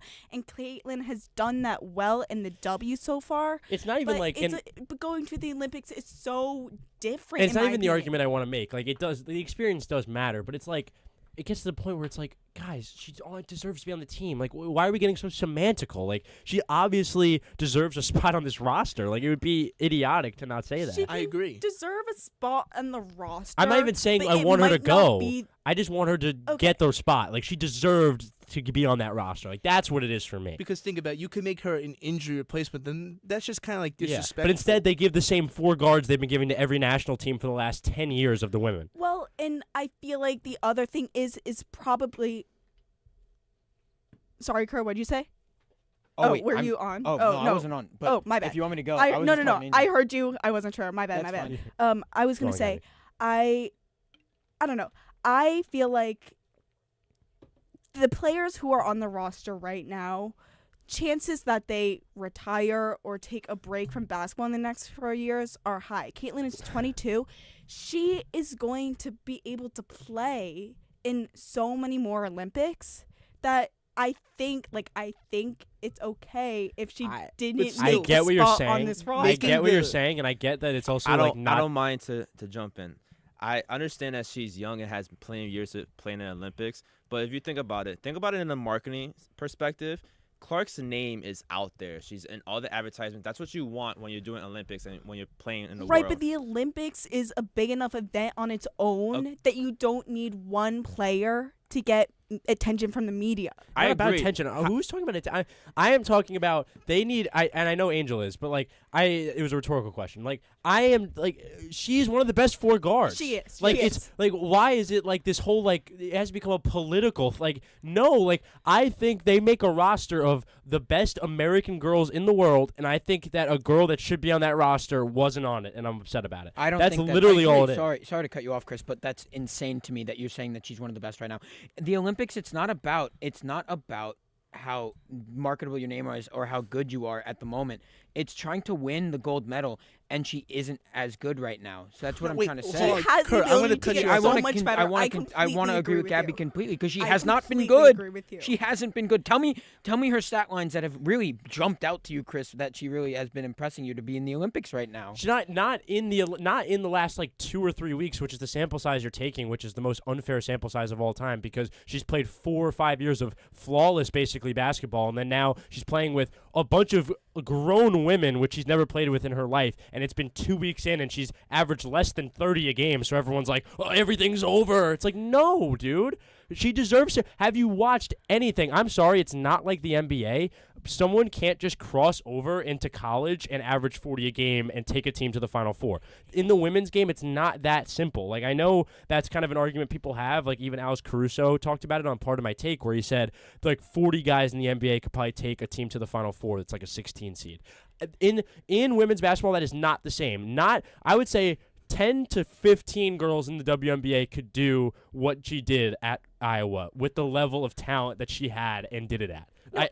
In a real way. I agree with you on that. She is a really talented player and one of the most talented players in the W right now. And I mean, on any given day, she deserves to be on that team. I just think when you are talking about something like the Olympics, yes, you want to send your best people, but some of that has to do with physicality. I don't think Caitlin is at a place physically where she can match with some of the girls, especially in other countries. I mean, and it doesn't only have to do with that. I also think it's mentality. I think she has gotten tougher since being in the W, but I think there is more she can do, and that comes with time and experience, and she doesn't have a lot of experience right now, so that when you're going to send her to this whole other level where you have even more eyes on you, you have the whole world on you, that it's a different type of pressure that I mean, she could probably handle it, but it might be better in 4 years from now when she is more equipped. My thing too is that I think it's hard to like judge it with Caitlin because you guys are all like, well, if she goes to the Olympics, she's gonna be like.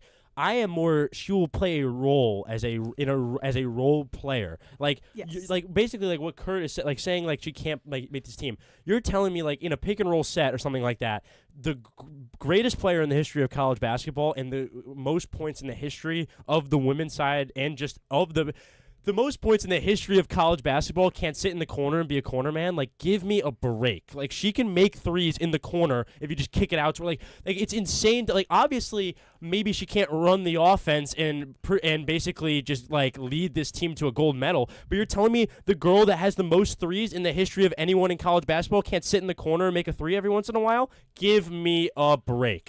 Thank you. Give me a break. 1,000% agree with on this. Give me a break. I think she should have made team. Because think about it. If I was building this Team USA team, one of the first 5 players I would pick, this might be a hot take, would be Caitlin Clark. Because even though first 5, not first 5, maybe not first 5, but like you know, in that vicinity, maybe the first half. Did Sabrina make that roster? Yes, yeah, but maybe in the first half. She's better than Sabrina. Maybe in the first half. She is. I would right now they play 1-on-1. She'd kill Sabrina. Okay.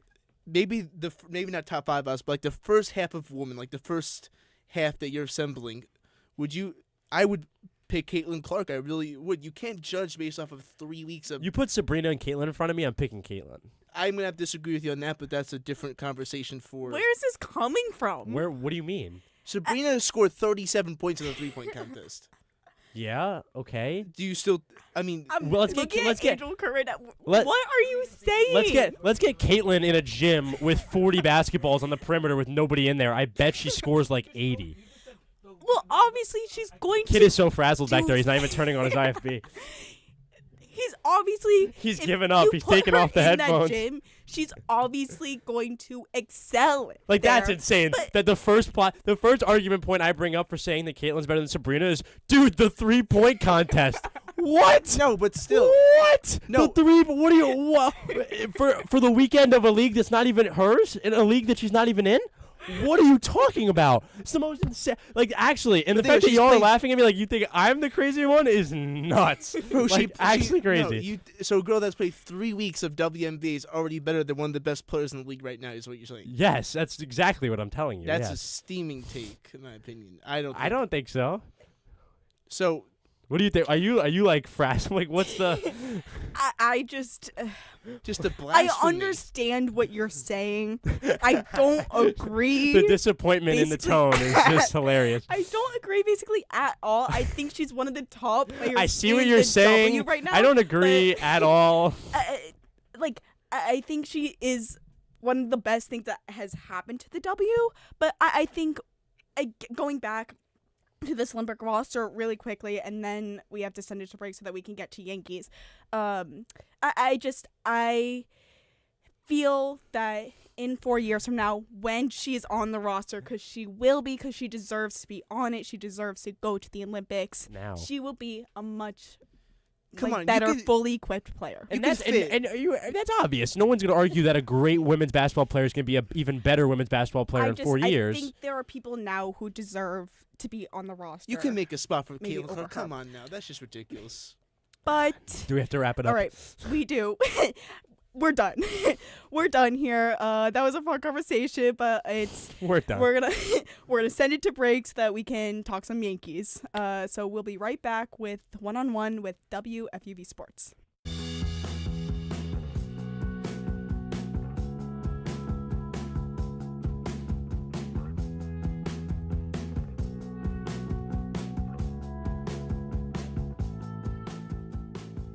What's up, everyone? I'm Julia Moss, WFUV's 2023 New York Jets beat reporter. Join me all season for game updates, pre- and post-game analysis, and special reports as Aaron Rodgers looks to lead his team to the Super Bowl in his first year in New York. Follow me on Twitter at @JuliaMoss__ for all things New York Jets.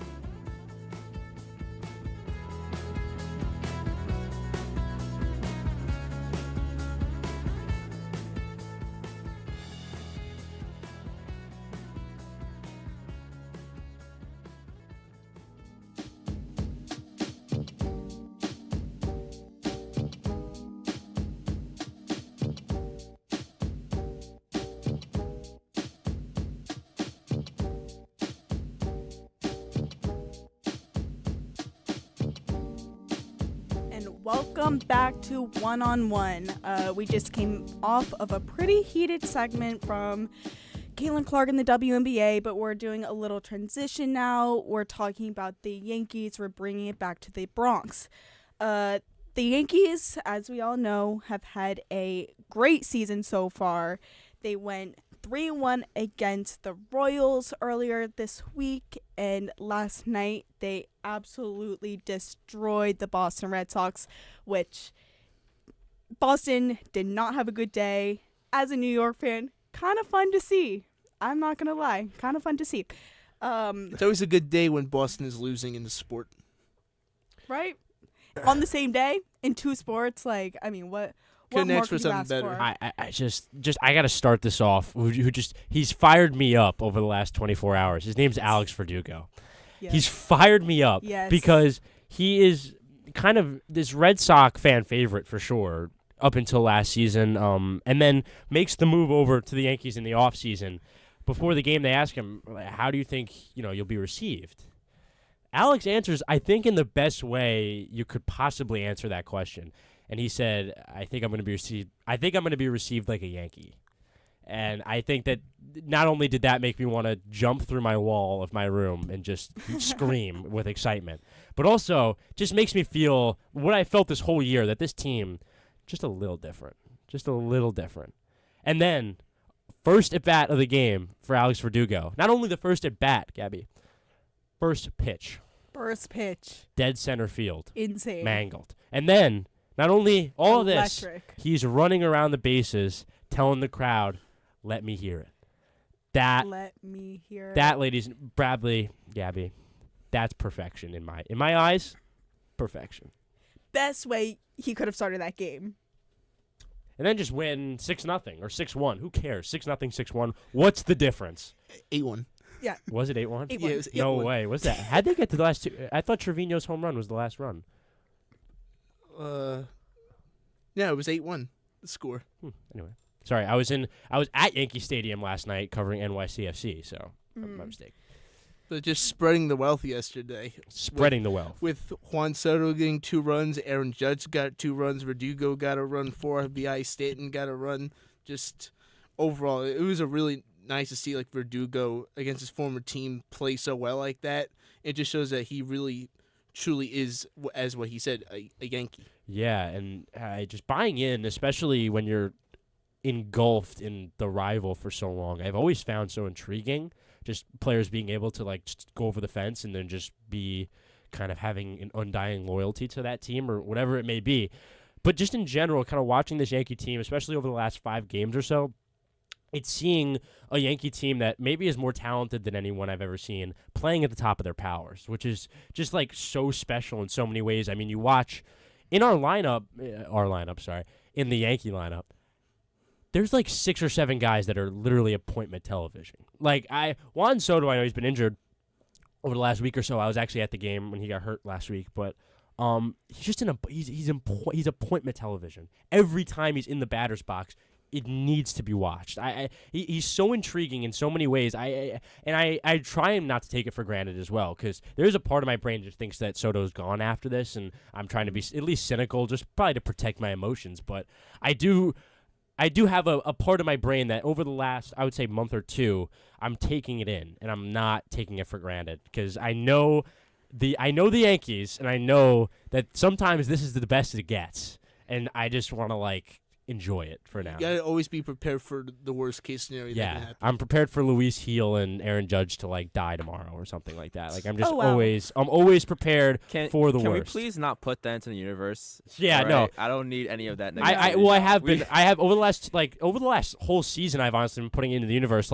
Stuff has been going so well, I'm expecting something terrible to happen. It has been going too well, and yeah, this is probably partly cynical in my head and partly, protecting emotions as well. Right. And I've been burned by this team emotionally just too many times. But I don't think it's unhealthy to keep your expectations at a reasonable place. No, right that's now. actually No, I perfect. can believe because they had the run in 2022, which was very disappointing to see them fall, because this is a better team than 2022. The bigger they are, the harder they fall. So with this really, really good team they have now, if they get upset earlier than people expect, it's going to be well, more tragic. we were supposed to win in 2017, and then the butterfly effect put us in this Astros cheating Supposed to win in timeline. 2019 as They well. should have won. And we've what been in the happened. timeline ever since, so we have not been able to get out. But yeah, I feel like with Right. this team, because you have two arguably the best baseball players in the world, if this team does get The you two know, best baseball players. Yeah, in nothing the to world. argue. We have Yeah, the two The best two players best baseball in the players league in the world. at In Judge the and Soto. world. I would say Ohtani is slightly better than both those two. Who? But Who? Ohtani is Who's better that? than who? Who's that?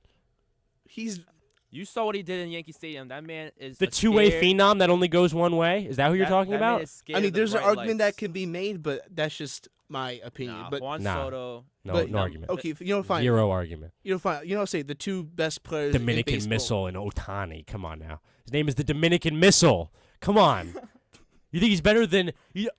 That's I can't. Especially how they've played because he was just at Yankee Stadium. I know he played kind of well, but this whole narrative that Ohtani is just this otherworldly being and everyone else. Ohtani also has bad numbers at Yankee Stadium, and he proved He's it during not the week. this weekend. otherworldly being. Like I Yeah, but understand. he's one of the best players in the world, but I feel like people Ever. overhype. One of the Ever. best No, players, not yes, ever. but No, not better than no, Juan no, Soto and not Judge ever. right No. now. But I'm just saying. I feel like, Objectively, with his pitching and his hitting 2 years ago, that was like one of the best players ever. yeah, but I feel like he gets a little more hype than really he should. Yes, that's what I'm saying. I'm saying like I don't just in that argument with Soto and Judge, especially now when he's injured and that whole pitching element isn't even a part of his game. I just don't see how he brings the same amount of value those guys can bring in like a real non-ironic way. Like I'm not even trying to be funny.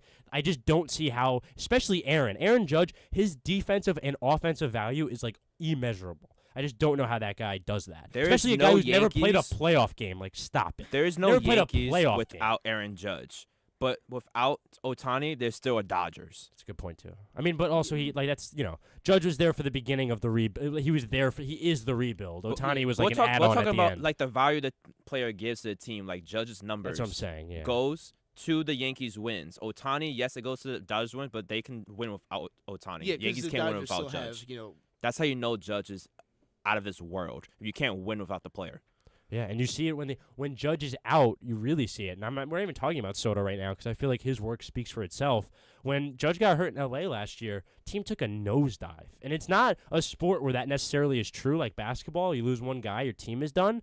Baseball is more of an individual thing, but when he was out, it hurt the team completely. I think that's a morale thing. I think that's just a play thing. You have a really good hitter that's out of the lineup and in right field. And you could talk about Soto just not playing against the Dodgers. We lose 2 out of 3 during the weekend, and you see how his impact to the offense was really needed. I think they could have won that game if Soto played that first game. Yeah, that Friday night game that went to extra innings, Soto's play could have really been a factor. His replacement was good, so I don't want to say he was had a out, good so he lost to the replacement, Dodgers. But at the end of the day, it's Juan Soto Trent and the Grisham value was the he reason adds why we to won the team. Game 3. But yeah, Gabby, sorry. No. Side Ohtani tangent. Go on. No, sounds good. I mean, I think we got to give a shout out. Yankees are the first team to 50 wins. So yeah, shout out. Congratulations. Clearly, they are having a great season. And then let's give out another shout out. We don't know who won the tickets. We did not get a name, but the Mysterious. tickets for the Yankees game were claimed. And if you were interested, the answer to the question of how many more wins did the Yankees have with Ruth in 1920 compared to the ruthless Yankees of 1919 is 15. Wow. So the more you know. Pretty intricate trivia question there. It is. It was a bit of a mouthful for me to say, so hopefully it came off well. Yeah. But on that, we will wrap up our show today. Yeah. A big shout out behind the glass to Kurt Sipple, our radio producer, and Angel Ducre, our video producer.